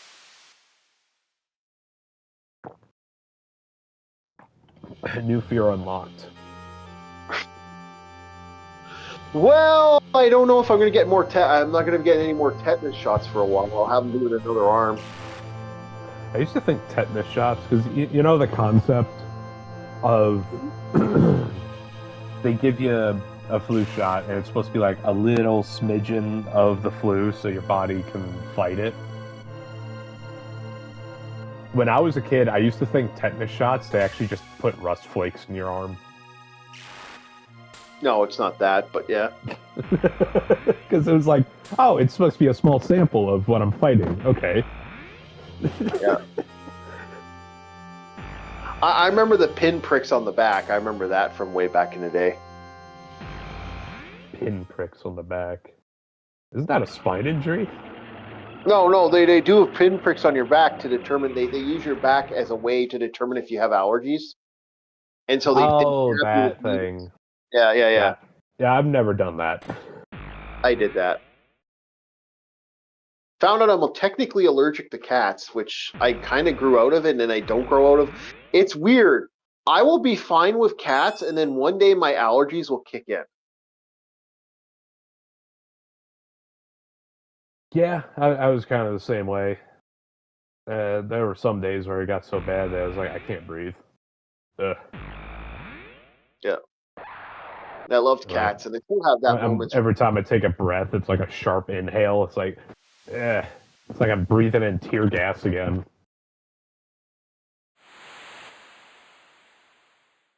But I love my little buddy. Yeah, I love cats too.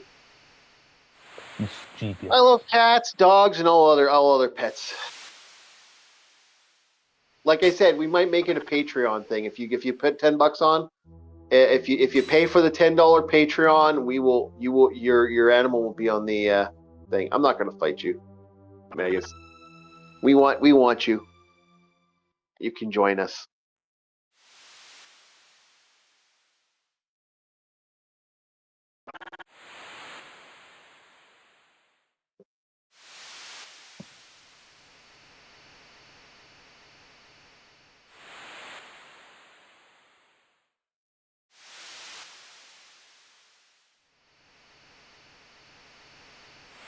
All right, so we have Magus. We've now collected the badass Magus character. He is equally good and bad. He has some of the most powerful magical spells in the game, and dark magic is fucking broken for damage ratings. Downside, he's an absolute prick to play through. He's got those problems.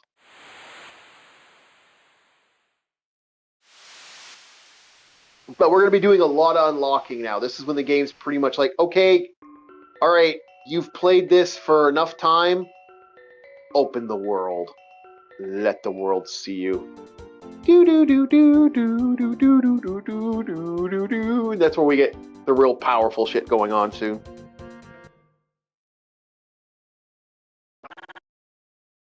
Here it is, the Dark Palace.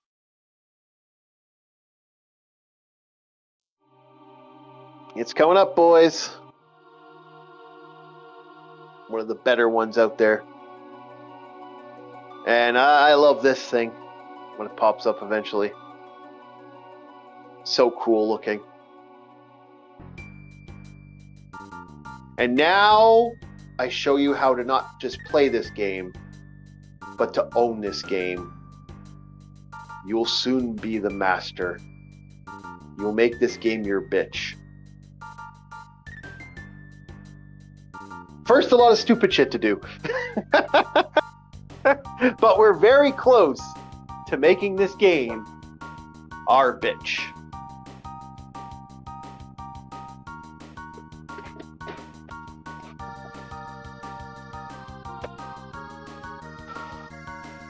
Close door. Close it. A lot of people out today. Huh. We got a world moving around us today. A lot of ants up here on the 6th floor. Okay. Let's go. So the game wants you to go and fight the Dark Palace right away. You don't do that. Your goal is not to fight the Dark Palace right away. Your goal now is to unlock everything. You're going to make this game your bitch, but you have to work at it. And it's hard to do. So there's several things you have to do right now. Like, getting Kronos is just one part of the big puzzle. We got more to do.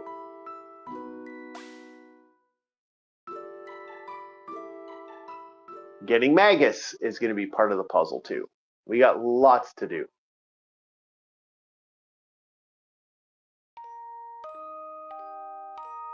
Unfortunately, we got to listen to this asshole take up your time. You know, is it funny that the time...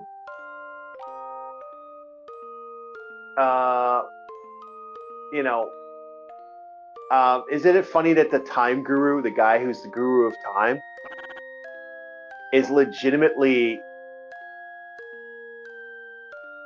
the dumbass that takes up your most time? Now, if you go to leave... Oh yeah, of course he would. He has all the time in the world. Yeah, I love that, though. The guru of time.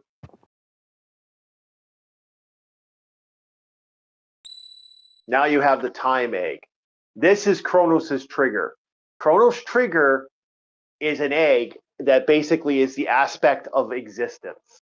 This allows you to open a portal in time itself, and you can basically, change time. But there's several things you need.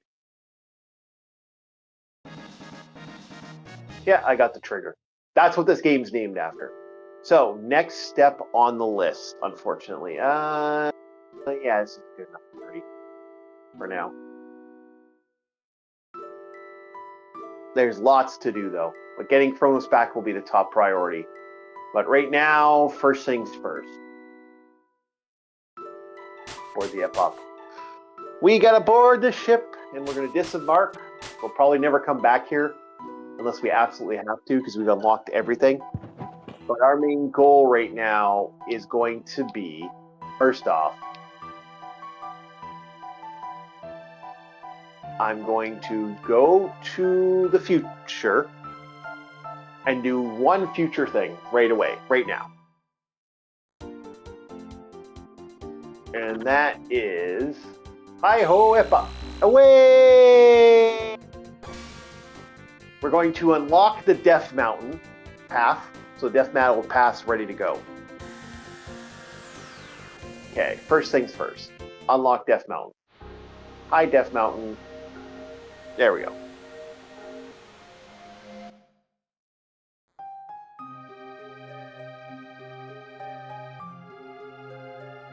We're going to talk to the stupid monster that's sitting here asleep. And we open up the gate. He will activate Death Mountain for us. It's kind of tragic too, because you get this monster here. Now he put his memories in this creature, so this creature's essentially him. But what makes it truly sad is, in the end, your character has one goal now. You got to get up Death Peak. So I have to get I need a identical clone for what's it called. So I do need the clone first. They won't let me to activate this. Okay, I need to get the clone first. Shit. Okay, so I do need to get the clone first. Okay, so there's other stuff I can do before doing this clone thing. Because I really don't want to sit there playing the clone thing, because we're going to be, watching me, fight the same retard over and over and over. Bang, bang, bang, bang, bang, bang, getting the 15 things just to get enough. And then if I don't, I know I can cheat by using save states and stuff and saving, but I really don't want to do that. That's kind of like, so first thing is the Black Omen. We have to go to the Black Omen first. I'm going here to do one thing. Get tech points for Magus. Magus, I do believe, out of all our group right now, needs to be maxed out, and that'll take a bit. I believe it's him, Froggy, Ala, Robo, and her. Okay, so we might as well take Luca out of the party. She just no longer needs leveling up right now at this very moment.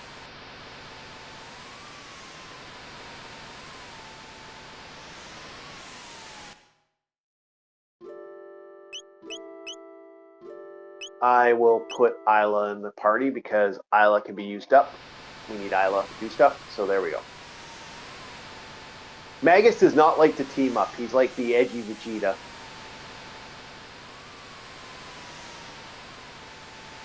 Edgy Vegeta. Yeah.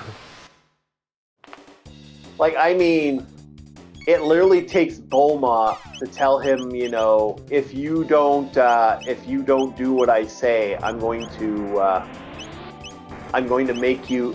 You're not going to be able to babe with you again, and that makes him go, oh no, say it's not so, no. He got rather upset that she threatened that. So this is all about gathering points and beating certain things right away. Like, we just got 48 points just defeating that gate. Just attacking these gave us 48 experience points, or 48 tech points. That's a lot of tech points just to fucking do something that took 3 seconds. Okay, next on the docket. I do believe the Sun Fortress is right here. I believe I gotta fight this. Yeah, I believe it's the Sun Palace. Alright, so we gotta get the Sun Palace up and running. We gotta unlock the first finisher moves. I believe it's up here. Yes, it is. There we go. Let's fight the Sun Beast, the creature of sun.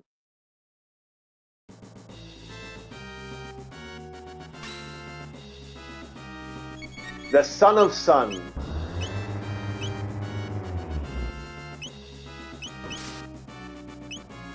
Did I get it? Nope, missed flame counterattack. Shit. Okay. Missed flame counterattack.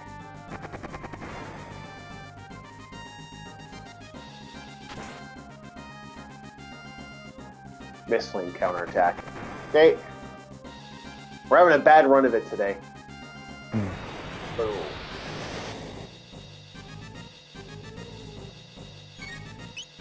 Yeah, we're having a real bad go of it. Fuck me. I think I'm dead. Yeah, I'm dead. Whew, I got owned. I fucked up. I fucked up here. Okay, I can fix this. That was me fucking up. That was me being a fuck up. Damn it, I didn't save. Sorry, chat. I forgot to save. I'm sorry. I'm pretty certain I saved before I fought the king. I'm pretty certain I saved before I did the thing, so we should be fine. Hopefully. I'm hoping. Oh, thank Lord. Okay, so we not get Magus. Ah! Son of a bitch. Okay. All right. That's what I get. That's what I get for not paying attention. I apologize. We're going to have to restart this. Sorry. Poo brain. Poo brain. Poo brain moment. I have to cheat. I have to choose something. He's thinking anyway. like a AAA developer. Stop it.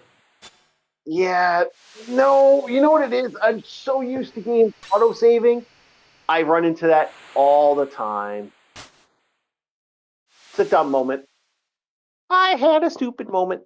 Boop, boop, boop, boop, boop. It happens. Boot to the boot to the boot. Should be fine after this stupid shit. So this should be easy to do. Once I do this, I'll save. Then I'll go talk to Dum Dum. Then I'll save again. Then I'll do the other stuff first. And, well, I gotta talk to the stupid monster for the frickin' clone anyway to find out I need a clone of Chronos. So once I do that, then I'll save again. Then I'll do the other stuff I need to do first, because clearly that thing's gonna kick my ass if I let it. If I thought I could get away with just cheesing it. Turns out I can't cheese it. I have to actually be smart with this fight, and I wasn't being smart. Now, in actuality, if I was playing this game a little more, less like a goofball, I would have put on certain gear right away. But this is the stupidity of me being stupid.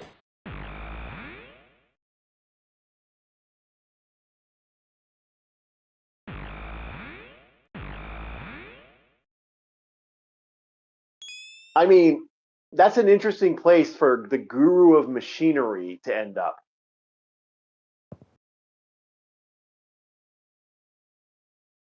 Like, think about it. The guru of time ends up in time. The guru of ends up at the end of time. There's a good place to put the guru of time. The guru of machinery ends up in the future, where there's tech that he's never seen before. And then the guru of ingenuity and invention ends in the exact area he needs to be, right in between everything. It's kind of funny that Lavos did that. No, I do not want to fight you. I could fight you, but there's nothing we'll win by doing this. I want to get him as a character because he's useful.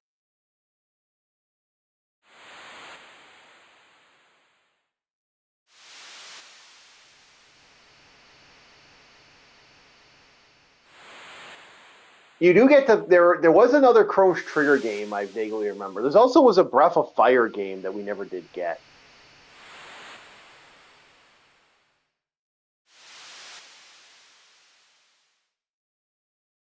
So yeah, no, there's some fun little side games I could have had. So now that I have him, I'm gonna drop her for Magus. And then I gotta do some stupid shit. I didn't want to go around like this like a dum-dum, but I guess I am.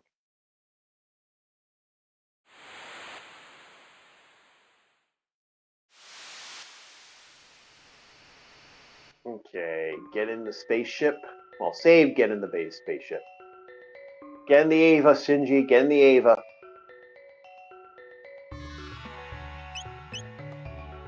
Get in the Ava, Shinji. So I wonder if we're going to get more Ava and Galleon. I can't believe they've relaunched that series 4 times now. Like Ghost in the Shell, they only relaunched twice. There's technically 2 Ghost in the Shell series. There's the original, and then there's the standalone, and then the Netflix stuff technically isn't.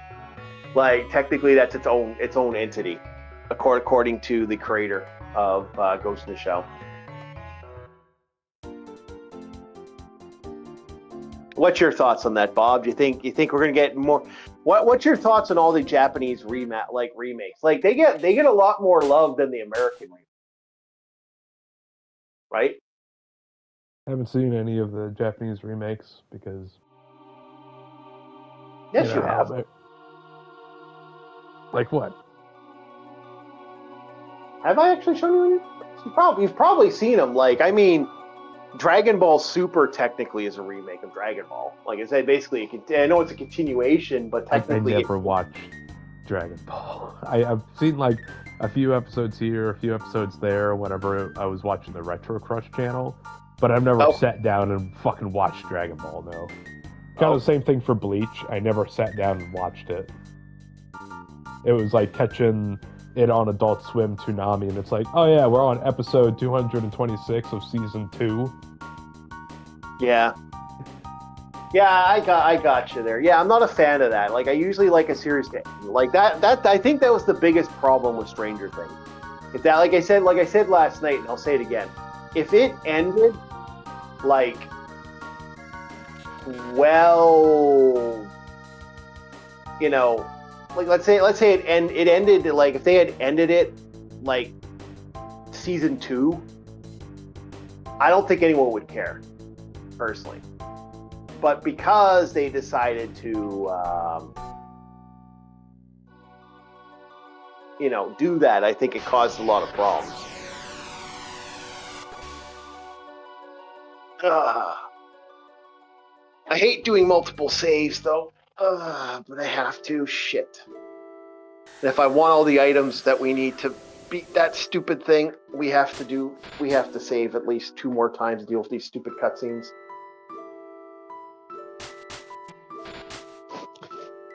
We gotta deal with the cutscenes. Those cutscenes. We hate them cutscenes.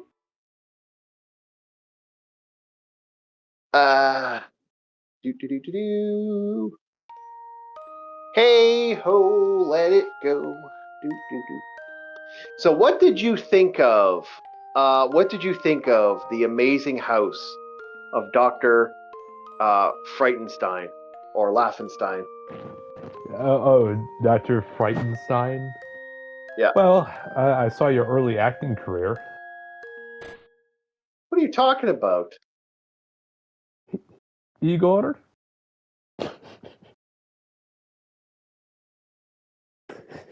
No, that's Starkland. I was like, wait a second. Is that Orc? It looks like fucking Orc. What the shit? No, it doesn't. Moves like him, too.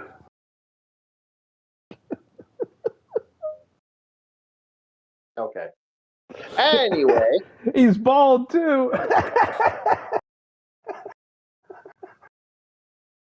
Other than that, it definitely is a product of its time, and it's dry, but not the good dry. You didn't like it? No, nah. I see what they were going for, and it was probably really good for the time period. But I don't know. There's something about the dryness in British humor that it's so bad it goes full circle to being good. And then we watched Frightenstein, or I watched Frightenstein. It's like, geez, I know it's Canadian, no shit. Either way, going back. I know, when it comes to his British humor. Yeah, I'm comparing it to British humor because British humor is naturally dry. All right, you need a baseline to start with. If you have no base, you got no soup. Yeah, I see what you're saying. You got to add your celery, carrots, and onions. Yeah, don't forget your choice of meat, chicken or pork. Yep. Now I got to Sometimes even ask, beef. A when you're good beef freezing stew. when you're freezing vegetables fresh, do you add water or do you not add water? Because some people add water, some people don't. So with vegetables, I actually don't freeze them. I use them within a certain time period, though I preferably get them raw, like Yeah, fresh raw. but okay. For example, when I got a buddy of mine that does soup stocks all the time, and one of the most classic soup stocks is onions, carrots, and celery mixed. So what he does is he actually preps that for the month. So then he freezes it. Okay. And I'll finish up with Frightenstein and I'll get back to you on this. So Frightenstein, painfully dry, and it's not like I was saying with British humor where it goes full circle to being kind of funny. This was just people talking at you, and I'm just like, I can't even fall asleep because I'm just like, ugh. I'm more mad than I am sleepy at this. But okay, so going back to soup stocks, a more important subject. Because, Mhm. hey man, sometimes food's good. Normally, I just get the broth powder, and then I'll put the vegetables in there as it's cooking. Yeah, but if you get the broth, okay, getting the broth okay, the reason you do It's that just is to because add it's cheap. to the. That's the only reason I get it. It's cheap. I know, but that's to add to the broth. Like it's the same reason why some people add to certain broths. There's Oh yeah, I don't a add a lot. I only add like a little bit of powder. yeah. I made a mistake doing that. I added it as if it was, the cheese and mac and cheese. Yeah, big mistake. Yeah, Oh, big. big mistake. Yeah, I didn't do that ever again. Yeah, good idea.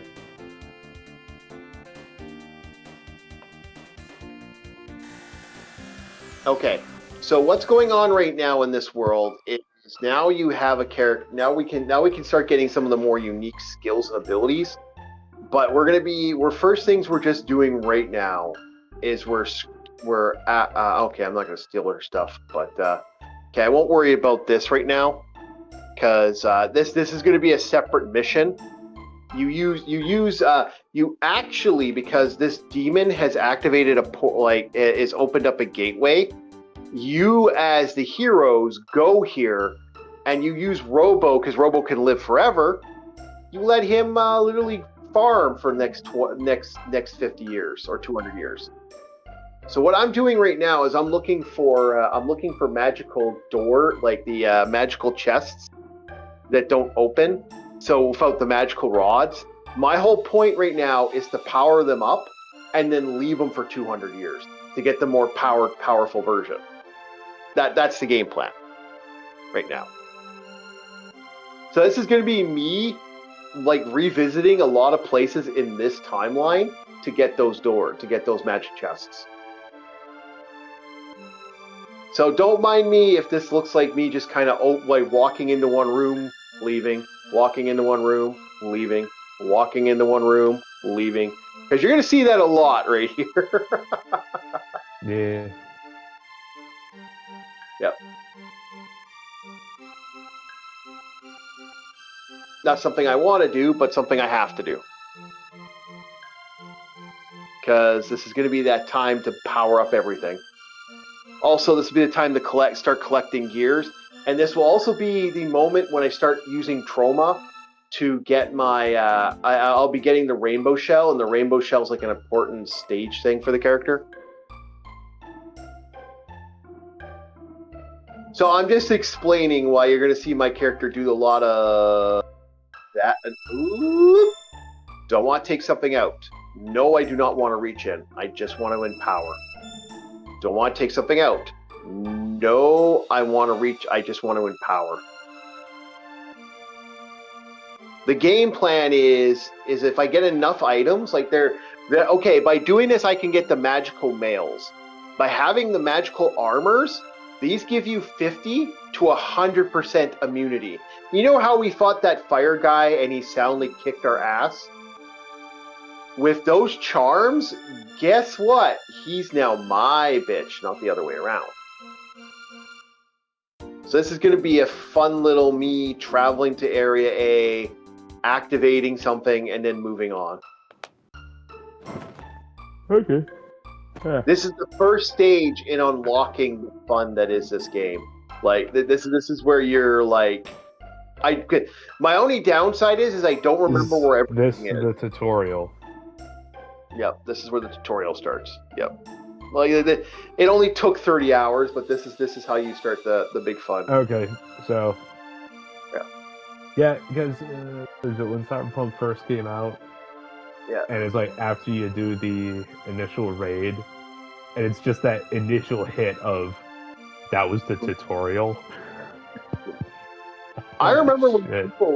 I remember when I told my friend this, because I remember like, oh, this actually empowers stuff when you use the charm. So I decided what I did was I went to bed. What happened was I was going to activate. I activated these, and it's like someone like I think either my grandmother or something. When I found this trick, my grandmother was like, "Hey, go to bed, or something. I can't remember what it was." So instead of me activating the gate, I totally forgot this chest, and so I activated it after. It's like, oh, holy shit! Okay, that's a new power up I never knew I could get my hands on.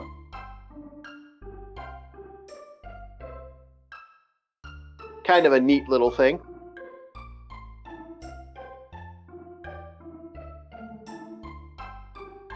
I just can't remember where everything is though, where all the charms are.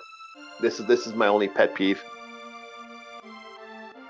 The stream's going good. We're just starting the fun that is activating magical chests to empower them with magical energy, so that when we get them in 200 years from now, they'll be a lot more powerful. We are super saying our gear. We're activating the power of Super Saiyan Kaioken times 10.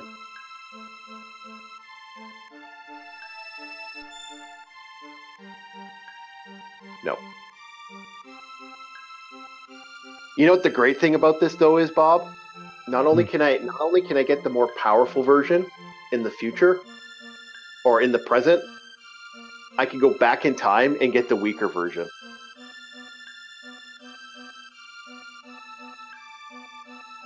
This is where the game gets stupid. This is where we get a little powerful. Again, I'm not even gonna bother trying to unlock that shit. That's like no, I'm not interested in this. Can I go here now? No, not yet. I think that opens up later. We're here to do certain things, and like we're definitely here to get those certain things done. Okay, I think it's over here.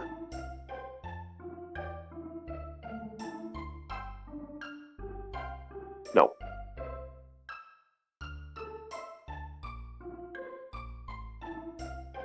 Yeah, because there's going to be a couple places we go now just to unlock stuff.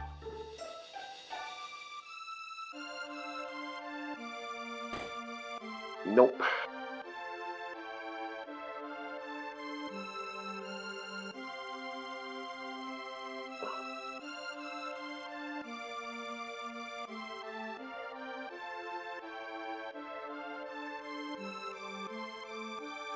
And I know one of these areas is to unlock the other zone, because you got to unlock the next area. You have to like there's a deserted mausoleum over up on the top corner of there. You're gonna have to unlock that mausoleum, and that's gonna be fun. Mausoleum. Yeah. Yes, there's a crypt, and we're gonna be unlocking that shortly.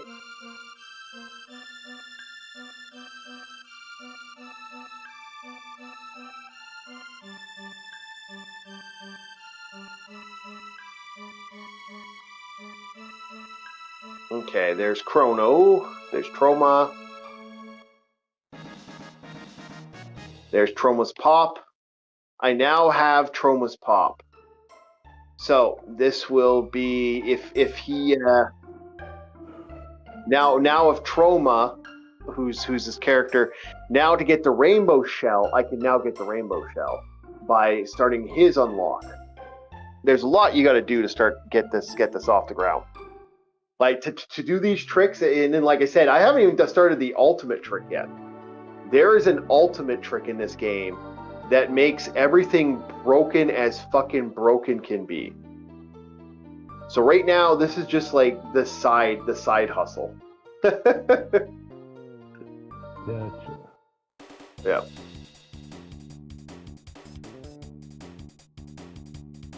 I don't know if I need to be in here yet, though. I might turn and bail.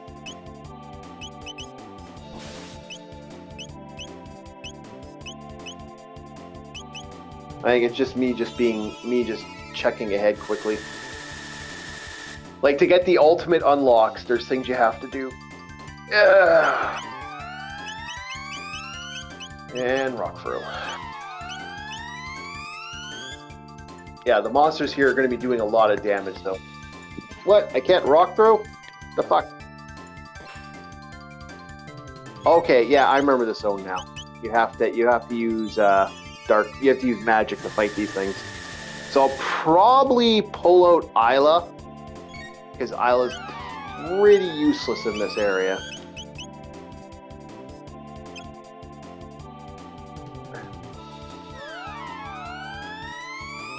So yeah, these guys are annoying too.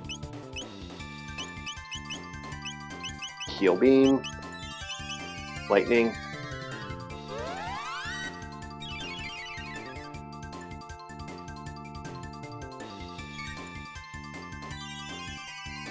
Yeah, I'm gonna have to pull out Isla so I can beat these monsters up. Boom, boom. Okay.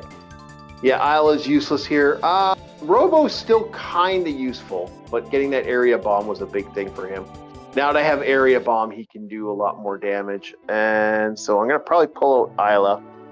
She's absolutely useless here. I think Frog or the healer. Meryl or the healer. I guess I'll go Froggy. Frog. No, you know what? Yeah. Yeah, Frog and then that should be a good combo for now. I forgot that these little pricks only take certain damage from certain things.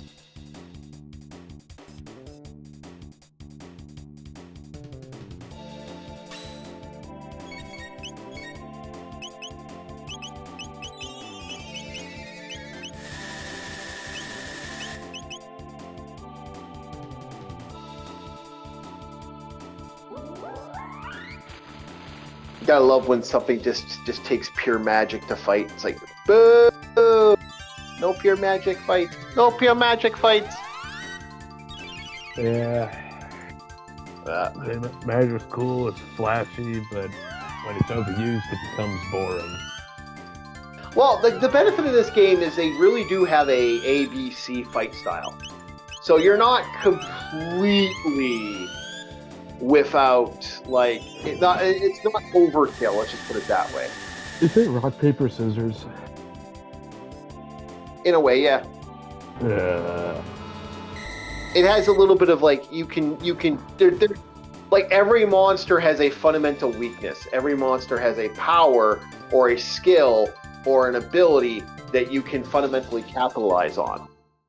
That was the biggest thing I hated about that one gacha game, Gundam Battle Operation 2, because of that rock, paper, scissors system. So, I get the idea. You have your generals, which are like your grunts, your average, everyday, it's a general type. You have your raid types, that are supposed to be your scouts, your flankers, and then you have your supports. Don't make it to where the support actively does less damage to the raid types. Make it to where you already have it in the game, kind of. The supports are slow because they're carrying that much equipment. And the raid type's very agile and can fuck them up. You make it to where there is no rock, paper, scissors system, It's just how the things function. Yeah. Because I got real tired of being a what was it? General types have an advantage against raids, and then supports mess up general types.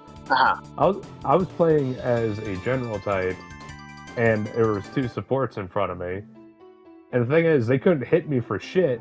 I had to spend a good while beating the shit out of them purely because, oh, I'm supposed to do less damage to them, and they do more damage to me. Mm-hmm. It was so dumb. It's like, dude, by this time, because I'm playing a goof, I would have fucking ripped into them already and moved on. Yeah, but the difference is you're talking about, mech technology. We're not talking about mech technology. What we're talking about here is actually like, Rocket scissor system is universal. Yeah, but everything has a rock, paper, scissors system, man. That's a fundamental, like, things will have a weakness. Yeah, they have a weakness. That doesn't mean you are forced to use something else. If you get what I'm saying? That's why Doom Eternal pissed me off so much, because it's like, oh, if you want to function right, you have to do this. It's like, no. Old Doom, you had a weapon you liked and you stuck with it. Yeah. Can I actually go through this gate? Oh, shit, I can't. So, I have found the one bullshit that I can't do, unfortunately, but that's fine. We're going to go... And I get the strength and weakness thing. I get that. Yeah. Doesn't mean you bog it down to such a degree that it's almost an impossibility if you use that damage type. Well, no, technically... Or there's also the other option. Okay, let's say they're resistant to heat. All right, so you just don't use heat. You use something like physical damage or impact. Yeah. You know? But no, because you are innately this type of individual, you will still do reduced damage. I hate that shit. It's like, no, I have multiple weapons for multiple purposes. The game doesn't do that. The game does not do that. That's not... Okay. That's... Okay. I've seen that done in so many game systems that I'm just like, fuck you. No, the game does not do that. That is not what we're seeing. What this is actually, this game is doing it's a little different. A lot different if you think about it. It's what? It's doing it a lot different. Like, technically, when my main character gets a sword, for example, is a weapon that increases your strength. The left is a protective gear to guard your life. Choose which one you want. Okay, I'm gonna have to do the protective gear, I think, for this part.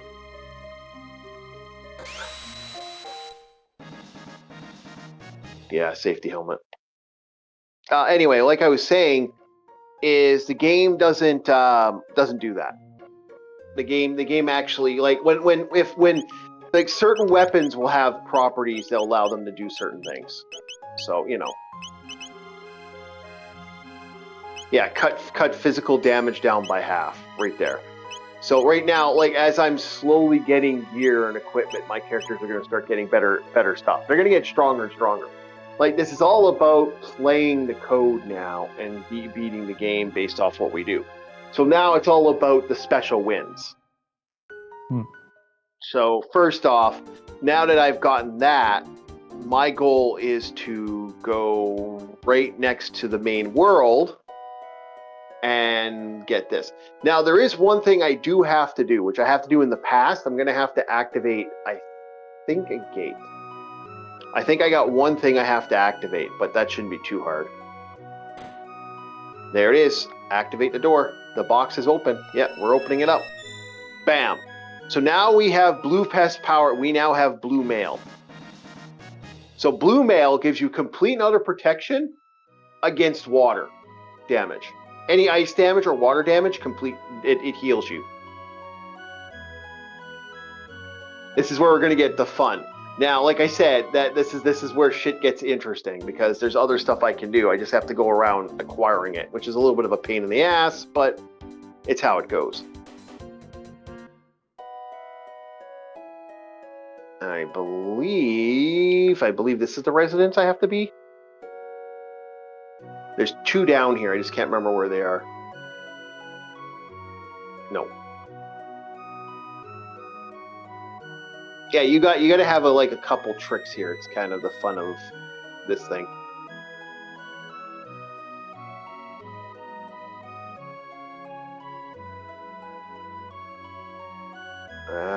Nope.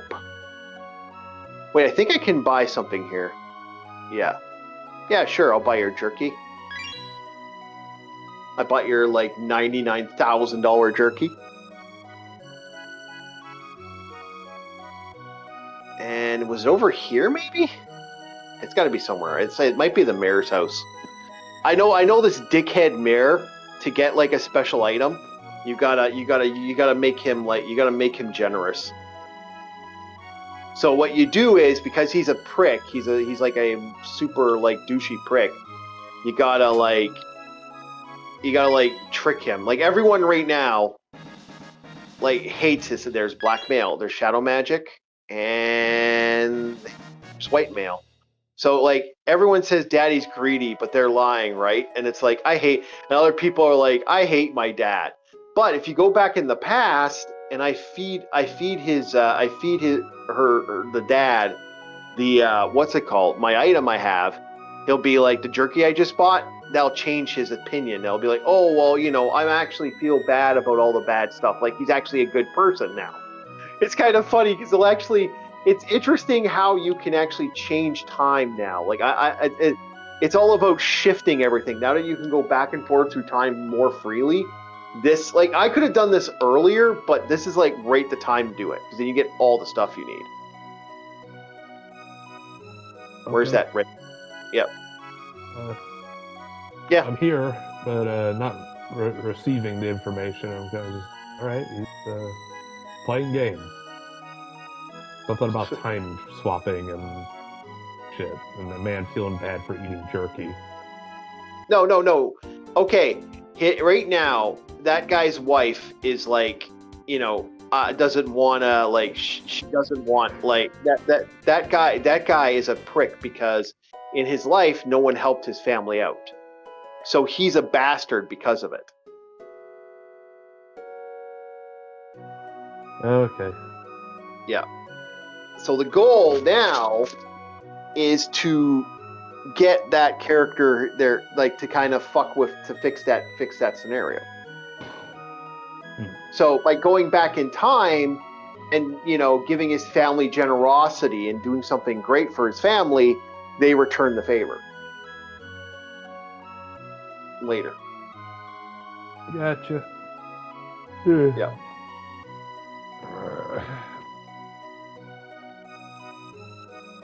Okay. I think it's here. It's got to be here.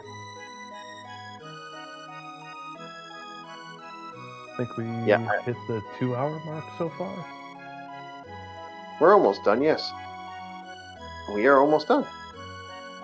All right. I'm actually watching the time right now. I'm just trying to finish stuff off so it's done. Uh-huh. Yeah. We are almost done, Bob.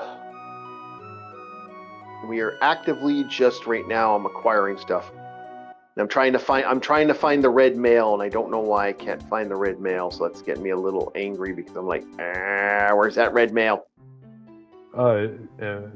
Valentine's letter? Got that Mail red envelope? Yeah, haha. I want that armor. That's the armor I need. I need that red armor, because that red armor is the good one. The other ones don't really matter. The red armor matters a lot. Oh yeah, talk to him.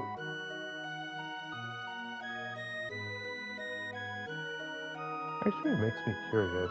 Would putting chain on a robot be superfluous? What do you mean?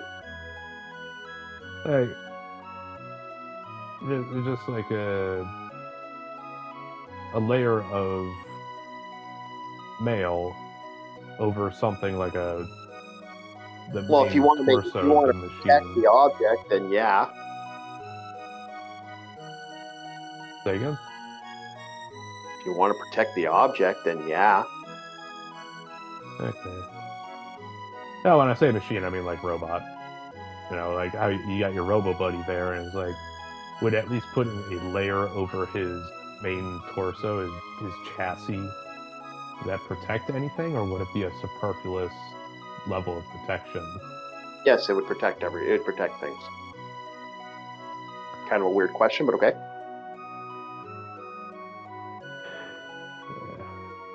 Sorry, I'm in that modern mindset where some protections are superfluous. Yeah. Especially when you have things that can overpenetrate. Mm-hmm.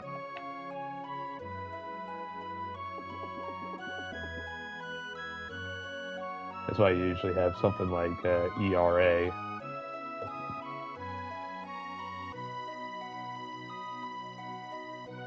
Alrighty. Yeah, the only downside of explosive reactive armor is it only works once. Well, like it all depends. Like putting any armor on anything. It's the same reason why we would put stuff in boxes and, cover stuff in bubble wrap. It's armor. True. Now, you also gotta think about weight values, Mm-hmm. and all that thing, costs of production. That's what I'm saying, is like, would it be superfluous? Because the thing already has a chassis. Would it add more? Would it cost more? It's all these things that my mind goes to because I am bored out of my fucking mind. Nothing to be bored about, man. We're here looking at clouds. Yeah, I know. We got no one on the chat today, unfortunately, which is a little sad. We had one guy. Yeah. Okay. Yeah, the stream went well, Captain, but it's hitting the point where we don't have too much to talk about. Kind of just finishing up what we were doing. Yeah, we're at the finish up. We're at the finish up stage right now. I literally this is the point in the game where I have to go back in time, go forward in time, go back in time, go forward in time, go back. Such exciting gameplay. Yep. I'll be doing this for a bit here.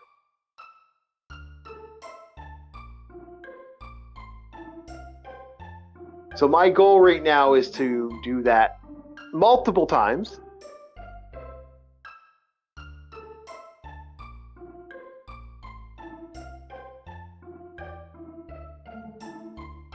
And that's my goal.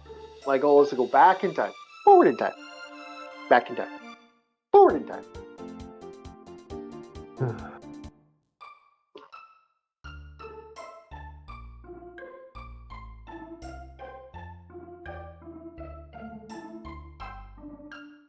And it's just me looking for the magical those magical boxes so I can get the armors, because that is an important item. So yeah, because these are things I have to get. These are things I have to unlock. So once I've unlocked all of them, then I can be like, okay, then we can go back to what I was doing. But unfortunately, Bob's going to have to watch me go back in time, forward in time, back in time, forward in time. This is the thing I suffer with. Isn't time travel fun, Bob? Yeah, and then you have that lovely thing of the butterfly effect. I'm trying to have something to talk about to get my brain going. So it's like you have the butterfly effect, and then you have whatever the fuck happens in Doctor Who, which is always explained away as wibbly wobbly timey-wimey shit. Yeah. And it's like, yes, the laziness of Star Trek. And it's like, don't think about it. We're just going to say a bunch of technical words and it's going to work. There it was. Oh fuck! I didn't mean to grab. Oh, I guess I can't technically use it. So yeah, I guess I get it instantly. But no, yeah, I know what you're talking about. Do not think about product. Do not question how the sausage is made. Yeah, just consume said product. Yeah. And people ate it up in the past. Don't think about how the tech works. Don't think about any of this. Just believe that the gamma field radiation background feed emitter is gonna get us through this warp storm or whatever the fuck. No. Here's the thing. That's the thing, boys. That's the thing. I am legitimately like you get to see how the sausage is made. This is actually legitimately a game. One of the few games where time shenanigans, you get to see where time shenanigans are made. And how to manipulate time shenanigans. Because that's what I'm doing right now. I am manipulating time shenanigans right now. This is all about hitting off those time shenanigans.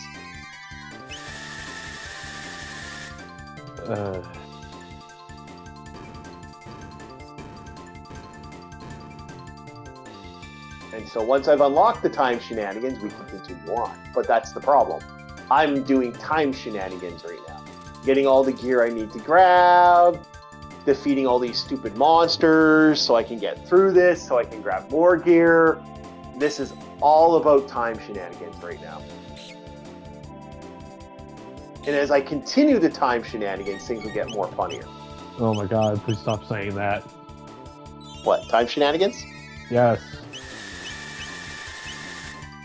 Who doesn't like some time shenanigans? I love time shenanigans. You love time shenanigans.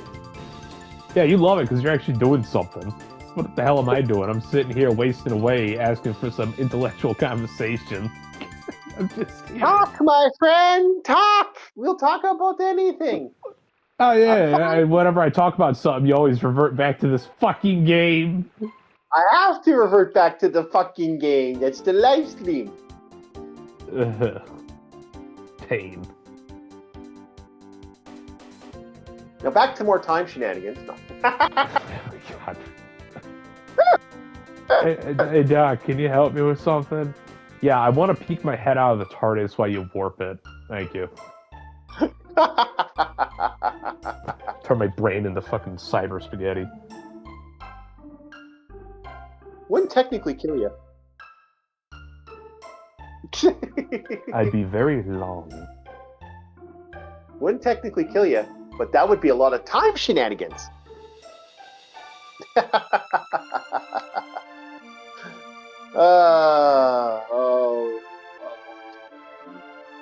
And just like that, another one of his fate creatures took its own life. You're still here, Bob. I'm not a fae. Yeah. Unlike the fae, I have to be stuck here. The fae can leave wherever the fuck they please. Oh man, you're gonna have fun. Enjoy the time shenanigans. I'm sorry, I'll stop. I feel like that one guy in fucking Clockwork Orange. Stop it, please! I beg you. You know what it is? You know why it's so hard, Bob? It's like when you waterboarding someone. You just have that moment where you're like, "Oh, that's enough waterboarding," and you're like, "Just a little bit more. It's a little bit more water." Never waterboarded somebody before. I have. We have done it to. I have a buddy of mine. We did that once to test it to see how it actually works. It's fucking water. Do not do that. Do not. You dumbasses. Yeah, we tried that. We actually tried that. That was a teenager trying stupid shit. Oh my god. I am Orc War Chief, and here's my buddy, and we're gonna try waterboarding. Fucking Johnny Knoxville having ass. Yeah. Yeah. See, this is what I'm talking about. I need something to bounce off of instead of this fucking. No, but that's what I'm saying. That was so fucking stupid. We also electrocuted ourselves, which we actually tried the taser. Oh god. Yeah. Wasn't there one guy who tased his balls or something? was like pronged a nut and he zapped away. I've never done that, but I have been fundamentally, I have been tased. It wasn't too bad.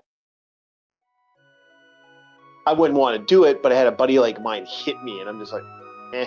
Because I've been electrocuted before. But getting tased was. I've been electrocuted and became part of a circuit and was stuck in place. Oh, I've had that happen. That was back in 2nd grade. Yeah, we've talked about that. I was a wee shitlin, and my dumbass had my index finger and my thumb on the prongs. Yeah. And I plugged it into the outlet at school. Because the teacher was like, oh, hey, can you plug in, like, the projector or something for me? And I was like, yeah, I just wanted to be helpful, you know, a little kid wants to be helpful, and I'm just sitting there like, why can't I move? Am I dead? No, I'm not dead, I'm still thinking. Huh. I can't move. I can breathe. It was a genuine, like, shock and like, what the hell is going on? Huh? The weird thing is, I actually wasn't freaking out. I was like, it was a weird feeling. Yeah. I actually kind of feel relaxed for some reason. No, when I got hit, it was, I couldn't breathe. Well, I've been hit 3 times, shocked 3 times, a really good shock. The tasing wasn't so bad. But they were trying to tase me through a leather jacket. That wasn't exactly a good idea. Also, that is one of the interesting things I've noticed that officers will mention. When you're working with heavier set individuals or individuals wearing certain types of clothing, trying to get a prong to connect is very difficult because they have an insulation to them. And that's even if the prong could pierce the leather jacket, for example, because you need both prongs to pierce. Granted, they don't pierce deep, but still. Yep. I get what you're saying. No, I've been tased twice, like good hard tase, and I've been electrocuted 3 times. Real electrocution, like, you know, apartment, house complex of electrocution. And my friend's cat got electrocuted once because his cat wouldn't stop licking the fucking open outlets.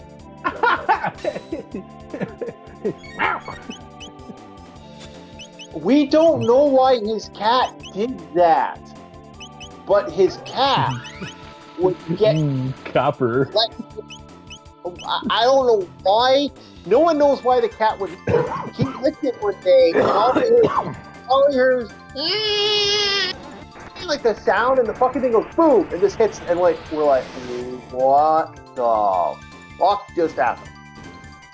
His cat, he's like electrocuted itself. It still did it too. It still liked to fucking do that. I don't know why. We have no idea why Kitty Cat liked to be electrocuted, but Kitty Cat liked it when you electrocuted the fucking thing. He wanted to be Pikachu.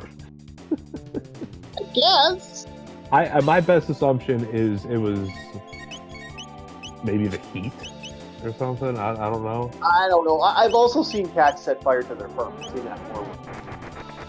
Yeah, where they sit on near a flame and they just catch fire, but they don't notice immediately. Yeah. Oh, my favorite was my cat used to, like, I used to not, like, the reason I never owned a space heater for so many years was because of my cat.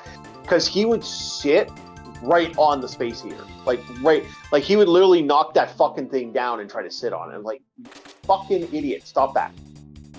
And he'd be like looking at me going, what's your problem?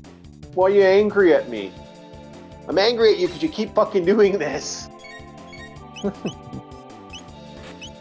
Stop it, you stupid fucking moron cat.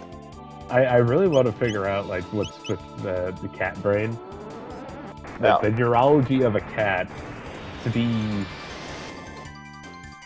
I don't know how to put it. It's like they're always the kings of the castle. They're always like little princes. It's like, what's your problem? Yeah. Oh, you assume that I wanted to do this? No, in fact, no, I actually didn't. But clean it up anyways. Yeah, I'll never get the logic of that intelligence of a cat. Like, I hate my friend's cat for that reason. My friend's cat pissed me off for that. Like, they're the stupid things he would. He's such a little bastard. Oh, a little bastard. He's not as bad as one of my friends had this cat, and this little prick. This cat would attack everyone and anyone. It had an aggressive. It had a mean streak. And it would even attack her if she wasn't careful. And so just this really violent cat. Like, I'm used to cats having, like, they go into prey mode because they're super excited you showed up or something like that, and they'll bite at you and they'll nip at you. That's fine. I'm okay with that. This cat was like, nope, I'm fucking ready to go, bitch. And this cat would fucking scream and hiss at you. But this cat, just freaking nasty, made me really angry 90% of the time. I was like, you fucking, I hated that thing. Yeah, and then there was. Did we lose the stream? Oh no, we're good. I got a buffer on my end. No, we're fine. I just saw us come back. All right. Yeah. So the other thing I had with. Although, like, the one thing I did like about that cat now, the one thing I did like about it, man, did it hate this person's son. You think it hated, like it hated me? Oh, it hated that person's son. One day, he wouldn't listen to anybody. He was a dumbass. So this son of hers is a complete and utter fucking moron. And, like, to the point you want to backhand him 90, but you see him, you just want to fucking smack him. He's one of those guys. He's one of those guys where you see him and you just want to, like, right up the side of the face. Not trying to be an asshole, but that's just the truth of the matter. Some guys are like that, and they're complete, like, they're such douchebags. You just want them just fuck off. You know, one of those just fuck off guys, right? You know what I'm talking about, Bob. Sorry, I'm munching on food, but yes, I do. Yeah, we all have those guys in our life that just like, how are you still breathing? I like to always think about that. It's like, how is this guy still alive? Like this guy should not be still alive. No. How do you walk around the world like that and not piss off the wrong guy and end up in a dumpster? Yeah, I know, right? Like, it shocks me when these guys are still kicking around. I'm like, how the fuck did you survive the level of, like, there are people out there that I know would get their heads kicked in every day of the week, but yet this freaking mental midget is still kicking. Like, I will never get the logic when these guys are still kicking. Anyway, this guy would lean back on the chair, and I kept telling him, dude, that chair's not made for that. Don't do that. I said that to him repeatedly. Don't do that. Don't do that. We all said to him, don't do that. Don't do that. Don't do that. And so he falls over. He keeps doing it, and then he does it one more time. He falls over, and the cat, because he made a loud noise, the cat went nuts. And so he hits the ground, and the cat's like, yeah. And all we hear is, screaming, and he went out. He was crying, and the cat tore into him like you wouldn't believe.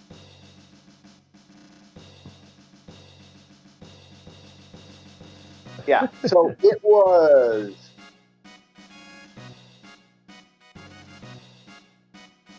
You know, this was such an aggressive thing that this guy did, and it was so funny because this cat hated him, and this cat would hiss at him. He'd be like, get the cat. He'd start crying because the cat would come out of the room. The cat's in the living room. The cat's in the living room. And he'd start fucking bawling. Like, he would freak out. He would absolutely lose his shit every time that cat came out of that room, which to me made me laugh my ass off now because, like, you know, again, how is this guy still alive? But it was just kind of funny to see this guy just like, okay, that is so fucking funny watching him just like, this cat scared the fucking living tar out of this guy that he would start crying. He would honestly start, get this cat away from me. And, I think that was amusing. I think that was absolutely kind of top tier funny. But that cat hated this kid. Oh my god, I've never seen a cat hate another person as much as he hated that kid. Now knowing the type of person he is, I'm like, oh, I totally get why the cat hates him. One of these days he's gonna have that D&D moment that we had. Walk down an alley and it's a bunch of cat eyes looking at him. Yep. Oh yeah, like this guy. I've met some scumbags in my life, and it's sad because you see these kids, you see these guys when they're young, you know them when they're like when you meet these guys when you're like when they're like when you're older, you'll meet people's kids, and you think to yourself, when they're grown adults. When they're kids, you think to yourself, okay, he's a silly idiot, but he's an idiot. But when they're actual, when you get to meet them in real life after the fact, that you're thinking to yourself, holy fuck, is this kid just stupid? Holy shit, do you just not like this person, see him as an adult? I've had a couple times where that's happened to me. This is definitely an old man ranting at the fucking sky. But definitely, I have run into that on more than one occasion. There's so many kids where I'm just like, why do you even exist? I've actually thought that. And this isn't me being mean. This is just good example is another person I knew. Okay, knew the kid since he was a kid. I don't think the parents treated him bad in any way, shape, or form. Drugs were not involved, so you got to count that out of this scenario. This kid decided at age 22 to break into his own parents' house and rob from them. And it was the thing was, the reason they caught him, they caught his dumbass because his dumbass didn't realize, oh yeah, there's a camera right where something is. So his stupid idiot of a mentality thought it was a great idea to break into his parents' place, didn't know about the camera, because they knew stuff was going missing, so they put a camera in the kitchen. So he, and you know what he did? He, being the dumbass that he is, he shattered a window in the inside to see, oh, burglary happened. And he stole $500 from their place where they kept money. He stole a bunch of shit and walked out. And there's a camera of him walking in, grabbing food,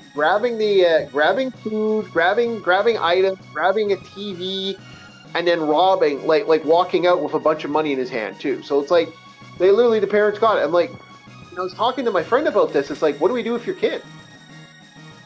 What the fuck do you tend to do? And he's like, I don't know. How could you do that to your parents? Rob them that way? That's some scumbaggy shit to do. And so go ahead. I don't understand that the situation I was in would be because I did that, in the past. But I never did that. And yet I still ended up in that situation. So it really is just this guy was a dirtbag to his parents. And I've seen people who were dirtbag to their parents and their parents still accept them with open arms, because that... the something love. What do you call it? Yeah, no, I'm actually loosely okay with parents loving their kids and being like, okay, you know what, you're a dumbass, but you're my dumbass. But like, I like when a kid breaks into your house. Is that like it's actually happened? As I was saying, Yeah, go ahead. What is it? It's not. Is it paternal love? Is that the, the fucking? Yeah, I get the idea of paternal love. Yeah. And then I look at something like my situation and other people's situations where it's like the parents did not give the faintest of fucks. It's like, what? Granted, yeah. my side of the story, it's only one parent that didn't care. The other one already had their deal, and they would have helped me if I asked for it. I just didn't know at the time. Yeah. Yeah, but you know, you're thinking, you know, it's how it goes, right? Like you're thinking to yourself. I hear stories about my buddies that live in other states where, you know, Southern hospitality is a thing, and I'm like, fuck, I wish I had that. Yeah. That would have been really nice to have. And then I hear stories about this guy doing his thing, but yet there's still parents who are like, oh, I accept that. I was like, God, this stuff is just weird to me. Yeah, I'll never get the logic of that. Oh, we got the sword. This is it. There's always a point where you mess up so bad that people won't want you back. Yeah. So we have the first power artifact in the game. We now have the Masamune, the maxed out one. Yeah. Get that shit. But no, I'm thinking of low tier god. You should fix yourself now. Yeah. Like I said, I don't know, like stealing $500. Like the guy had actual money in his hands. Like they could see money in the hands because they put a camera because they knew someone was stealing from them. Because he would walk in and take shit. He'd take like food, items. Like, okay, you know what? Every once in a while, I used to grab food from my. I used to grab food from my grandmother's every once in a while, but she knew I would go there and do that. I'd go, hey, I gotta grab, you know, it's like, okay, you know, because I was living at her house, so I would go upstairs and make myself something to eat, go back downstairs. I would never try to break into her house and take something without permission.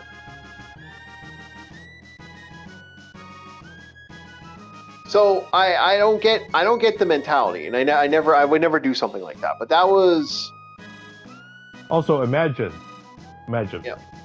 You're sitting there, you're in confinement, and the guy next to you asks you, "So what you in for?" Imagine having to tell him I robbed from my parents. Oh yeah, that's not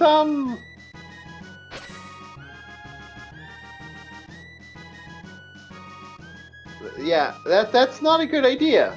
I know, right? Yeah. Imagine doing. Even though some of those guys in there are in there for rough stuff, there is still an honor system. There is still code. Oh man, that'd be a way to make a bones on somebody.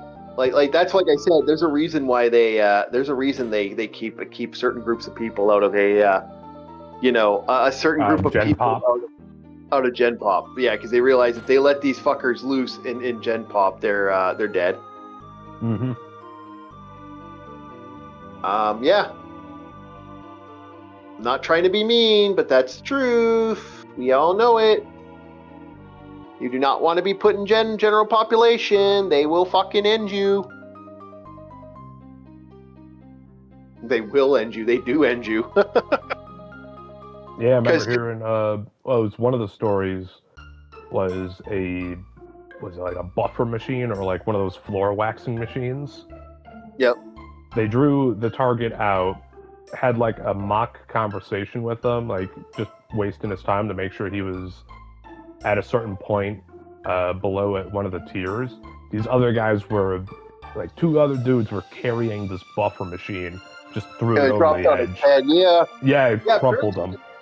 Yeah. I heard that legitimately like that there was video footage of that. I remember hearing about that. I never did see it, but I heard there was even video footage. No, there was a lot. Like that's the thing. There's cameras everywhere. That's the thing about that. Like there's fucking cameras everywhere, and we all know there's cameras there. So like, and they still do it. So it's like, yeah, they're not going to be able to get to you in time before something happens. Like that's how that works, man. 90% of the time.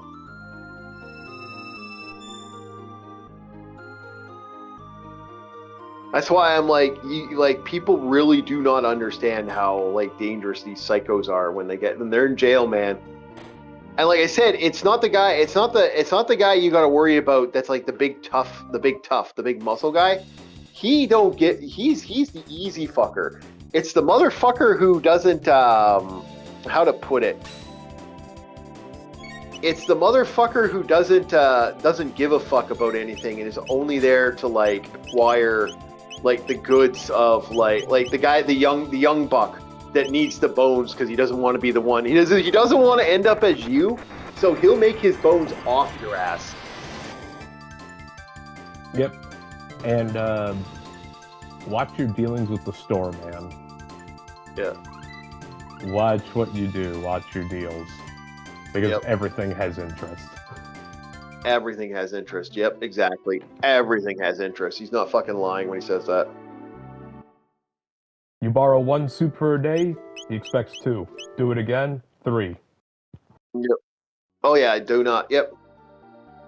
Well, that's why there was I think I can't remember what jail it was, but there was a jail where they have it where you cannot they won't they'll actually shoot if you there's a rule about it that if you actually they'll shoot crows now at a jail. I can't remember what jail it was, but they'll actually shoot the crows because they realize that the criminals were using the crows as a way to way to like carrier pigeons. Carrier. Yep. They were bringing weapons, phones, and other things across the fucking. So they realize. So now apparently they shoot the bird, which sucks because those birds don't know they're doing something wrong, right? Like, how's that? Like they're not there to be dicks. They're there because they want they want the food. That's not fair. And that really does bother me that's actually how some of those poor animals go. Like they don't care. It's like, yeah, sorry, we got to kill it. It's like, no, don't kill the birdies. As why, because it makes me question: wouldn't it be cheaper to have a net over the lot? Well, yeah, mind you, like I said, most prisons aren't designed to be intelligent. Like prisons would look like something totally different if you're actually, if the prisons were actually fucking smart. Yeah. But they're not designed to be smart. They're designed to be stupid. Like I find most prisons are poorly made. Like even the new Gen Pop ones, the new ones they get an architect to make like these weird funky designs and shit. It's like no one wants a prison like some weird obtuse fucking thing with weird angles. You gotta make. Honestly, we're in prison. This isn't a fucking Dr. Seuss book. Yeah, like I think prisons should look like fucking almost like UFOs in a lot of ways, where there's like this weird arc bottom, and then it's just a fucking moat, and then you got like just a giant wall around the moat, and you barely see the light of day when you're in jail. I know I'm nasty. Now is this jail or is this penitentiary? No, this is prison. Okay. Penitentiary, different beast. That's a lighter sentence. An actual like max jail should be like something that's damn near impossible to get out of, and like it feels bad. Like I honestly believe you should be like prison should have farming system. Like the problem is the only reason you wouldn't be able to do that because some crazy motherfucker would poison the food supply. We all know there's a crazy motherfucker out there that would poison that food supply. That's why you make it a self-sufficient. You make Yeah. it to where that food from that plot of land goes back into the prison. Yeah, but you got to make it so excess. Like, I'm an avid believer that should be even excess food should be given out to the fucking people in the area. I'm kind of one of those guys that believes in the idea of, they should fucking fight for what they want, like cook for what they want. Do like not only are you feeding your own men, you're feeding yourself. Like I've even said, guys who have harsh sentences, like the real bad sentences, man, you got to earn everything, or you're gonna get barely any food. Like the more horrible shit you do, the worse life in jail is for you. And if you have like a life without parole jail, it's not like they don't beat you anything. They just fucking don't give you anything. Like I don't believe in killing a motherfucker, but I believe you got to work for everything in jail. Like everything in jail should be a work. Oh, you want smokes? Okay, well yeah, we got a store right over there. There's cigarettes right over there. You got to work for it. You got to make the food. You got to take care of go out and do the farming. Go out and do the fucking cooking. You got to do the cleaning. All your jail cells have to be clean. All this has to be done every fucking day, regardless. I think that's only fair, right? Like make it so that if you go into jail, the jail's actually a huge, like it's all a work off. Forces someone to work nonstop. Yeah, and it's not just breaking rocks, it's things that add to, I guess you'd say, the experience. Making it sound like it's fucking Orlando studio. Adds to I actually believe jail should be a pure work experience. Yeah. And if you want, and the thing is, you're not working for money. Oh, fuck no. You don't get a single cent. You're working to eat. You get credit. You're working to have luxuries. You're working to eat. Diet communism. Yes, it is diet communism, and I won't deny it's diet communism, but it's good diet communism if you think about it. Like, really think about it. It forces people, in a way to do stuff that because most of these idiots, they don't want to work. They want to fucking, like, all they do is they put them at the fucking gym and all they do is bench press for fucking 2 weeks straight or a couple years. True. Like, that is absolutely... Idle hands are a devil's plaything. Exactly. Yeah, exactly. Because they're just amping themselves up to be able to fight you. Yeah, it's like at that point, put that effort towards something that matters. Exactly.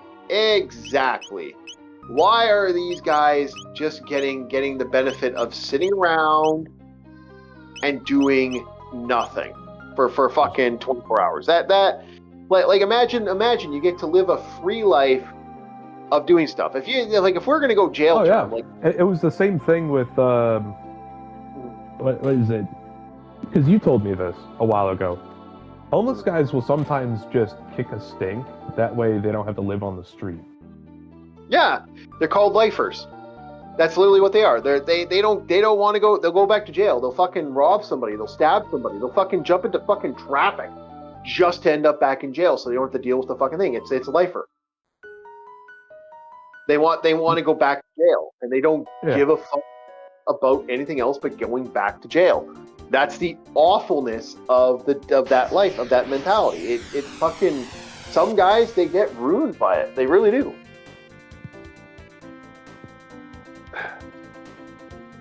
And even so, let's say some guy does a good job, fantastic work. He earns his what is it? Earns his creds. Yeah, he earns his credits, but he earns his keep. Let's say best model individual. Mm-hmm. I'd say he should be able to have certain job opportunities from that, so he could use those skills that he's learned. Yeah, that's the whole point. You train him to fucking work. Like that's actually how it used to be. It doesn't work that way no more. Like and that's the problem. Like a lot of guys, they'll become a con. They're a permanent con. They don't get anything for being a con. You're just permanently fucked. That doesn't help anybody when you do that to a guy. When you do that to a guy, you're basically saying your life you don't fucking matter, buddy. We don't care. And it's like, no, that's the worst way to treat a fucker. That is damaging to the human psyche. Yeah. Yeah, and that's the problem. And that's why when they get out of jail, why do you think they go back to crime? Like, I know guys that, they did B&Es back in the day, and it's like, well, they get out of jail. They're not doing that anymore. They have some skills. They got some skills from jail, and they got some skills. They worked their life, gave themselves better. And what's the end result? Well, the end result is, have fun not being able to find work. I know a couple people. They're like, well, I might as well just go back to robbing people. I actually made more money. I know quite a few people that have thought to themselves in the back of their brain, back in the day, guys from back when I used to live in the real rough parts of town, that are like, I had better stuff in my life when I was in jail. Yep. And other people who are, what would you say, like reformed convicts, and tell people the real side of things. They also say a part of the prison reform is like, yeah, we should be teaching guys to do things, give them skills. Yeah, and the sad thing is there are programs that exist, but they're so lackluster compared to like what should be going to jail. And I'm not talking about guys who are like, violent criminals, like three times you're out guys. I got a special plan for people like that. For people who are like multiply in jail multiple times, I think the credit system works in two ways. One, for every those guys get locked up in a room. They don't get any real benefits or bonuses. They don't get to go and do all the extra stuff. If you're in there for life, you're in there for life. But you now have every other prisoner gets the right and has to pay for you. So if prisoners are like, well, I don't want to give them my credits, guess what, buddy boy? You don't get, instead of getting like two steaks, like two Salisbury steak dinners a day, you only get one. They only let you out for so many hours. Well, if other people want that time, they can book your time. Oh, damn. Yeah. Why? Hey, the guys who are succeeding, why are the guys... Yeah, why are the successful guys having to bear your weight? Fuck out of here. Fuck out of here. Yeah, exactly. So if they want to pay for your credit, now the benefit of that is what you do is for them giving their credits to help those guys out, you make it real world currency later when you leave. You make it, okay, you put that many credits, well that means you get a paycheck when you leave jail. Because you were being a generous soul. They are your charity. Even though they're the monsters, the horrible, the worst of the worst. They're your charity. And so if you dedicate your money to helping these people live a better life, because normally all they're going to have is they can look out their prison door and see the TV. That's it. If they're lucky. Limited TV hours as well. They don't even get that because they can technically just someone to just close the door on it, close the outside door, and there's no TV. They get books, they get everything. Everything has to be given to them by the other inmate. Yeah, could you imagine being like that guy who? Yeah, the lifer. Oh yeah. No. What I'm saying is like that guy who's like, hey, you want to watch the TV? All right, here, I'll open the hatch for you. But what you put on is the channel that only shows commercials. They're actually that got banned if I remember correctly, but that was actually a legit thing, wasn't it? Yeah, it's just all the commercials where it's like hour long. It's like this fantastic gold jewelry that is limited edition. Get yours now for this price. And then it just goes on for an hour. And it's like, oh, the retractable awning or the vacuum cleaner. Yeah.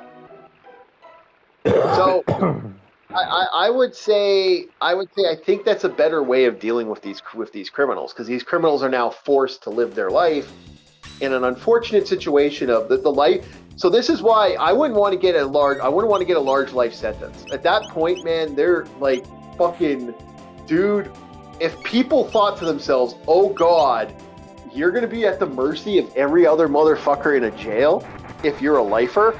You're not a badass anymore for being a career criminal when you go to jail. You're a bitch. And what that does also conversely, that takes these people that are like the nastiest of the nastiest, those extreme career criminals that get 25 fucking, they only get three strikes, you're out. But then it's even worse. Your dumb ass is forever fucked. By the way, I'm going to be telling a secret very shortly soon. There's a special little secret. Also, Chief, on top of that. Yeah, we've so passed. That also can... yeah. As I was saying, that also will disincentivize youth who think like the what is it? The most dangerous and hardest guys are the thing to be. It's like, no. Yeah. You know what? No, at that point, you'll just become an animal. I even have a name for these idiots. The guys who get these sentences. We'll call them jockeys. Because they get ridden around on. They're the ones that have to ride. So the rest of the prison system has to ride. So yeah, no, you're fucked, man. And again, we're not allowing them to be in the general pop. Those extreme motherfuckers, they all get stuck together. You're not in Gen Pop, you're in fucking Extreme Mat. Like, I would reformat prisons so that these career guys, these deep foot guys, these guys that get 25 fucking year sentences, they're in the nasty prison. And they don't get all the bonuses. And everybody else has to pay for them. Because I guarantee you, there's a couple guys that got like maybe 5, 10, but the second you get to 20-year sentences, it's over.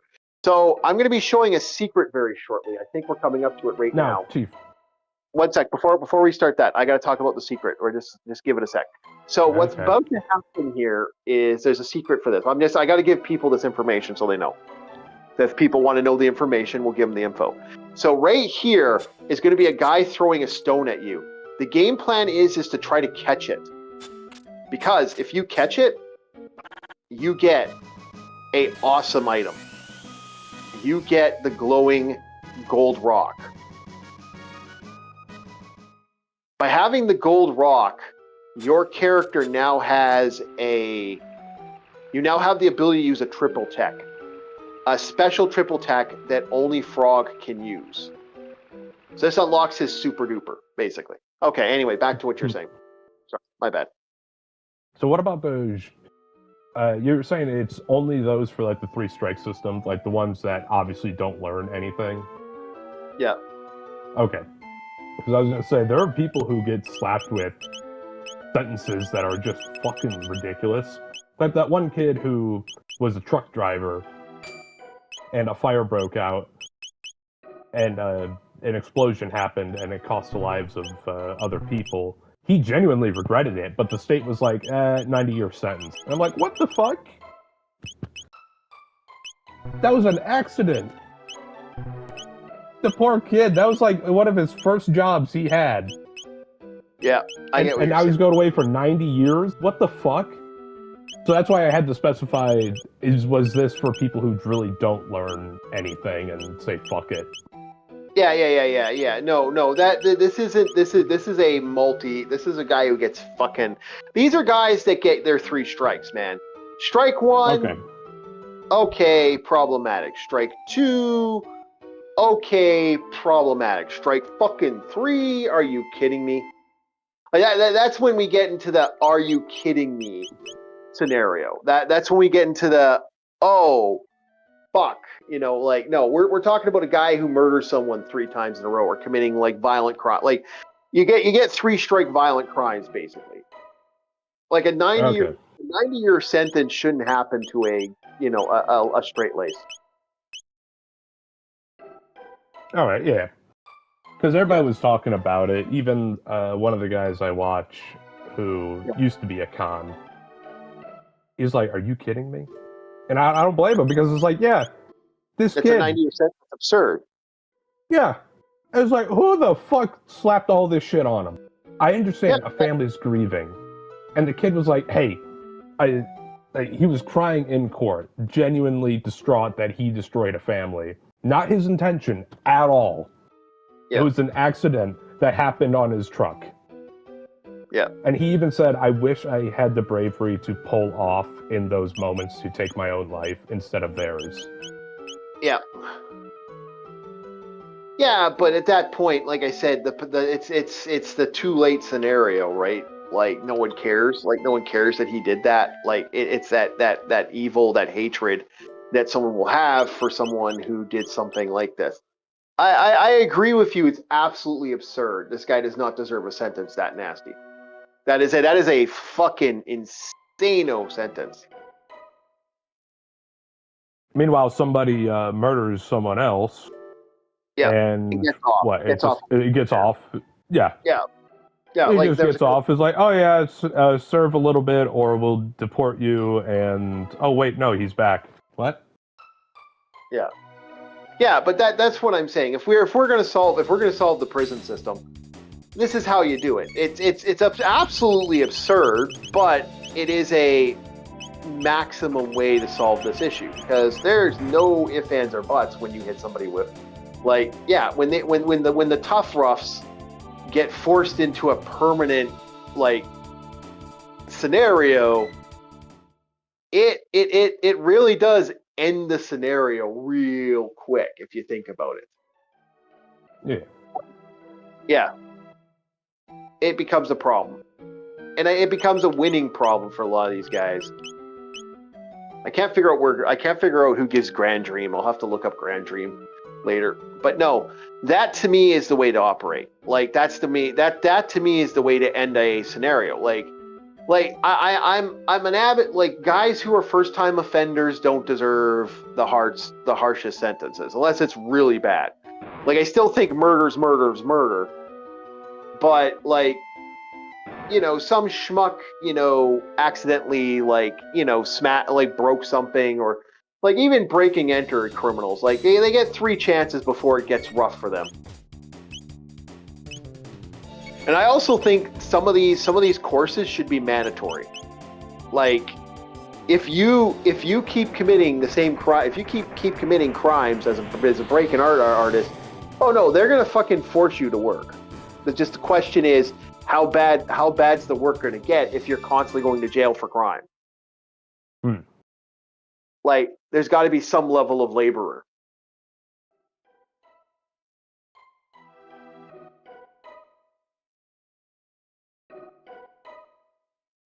That's my thought. Okay. Yeah.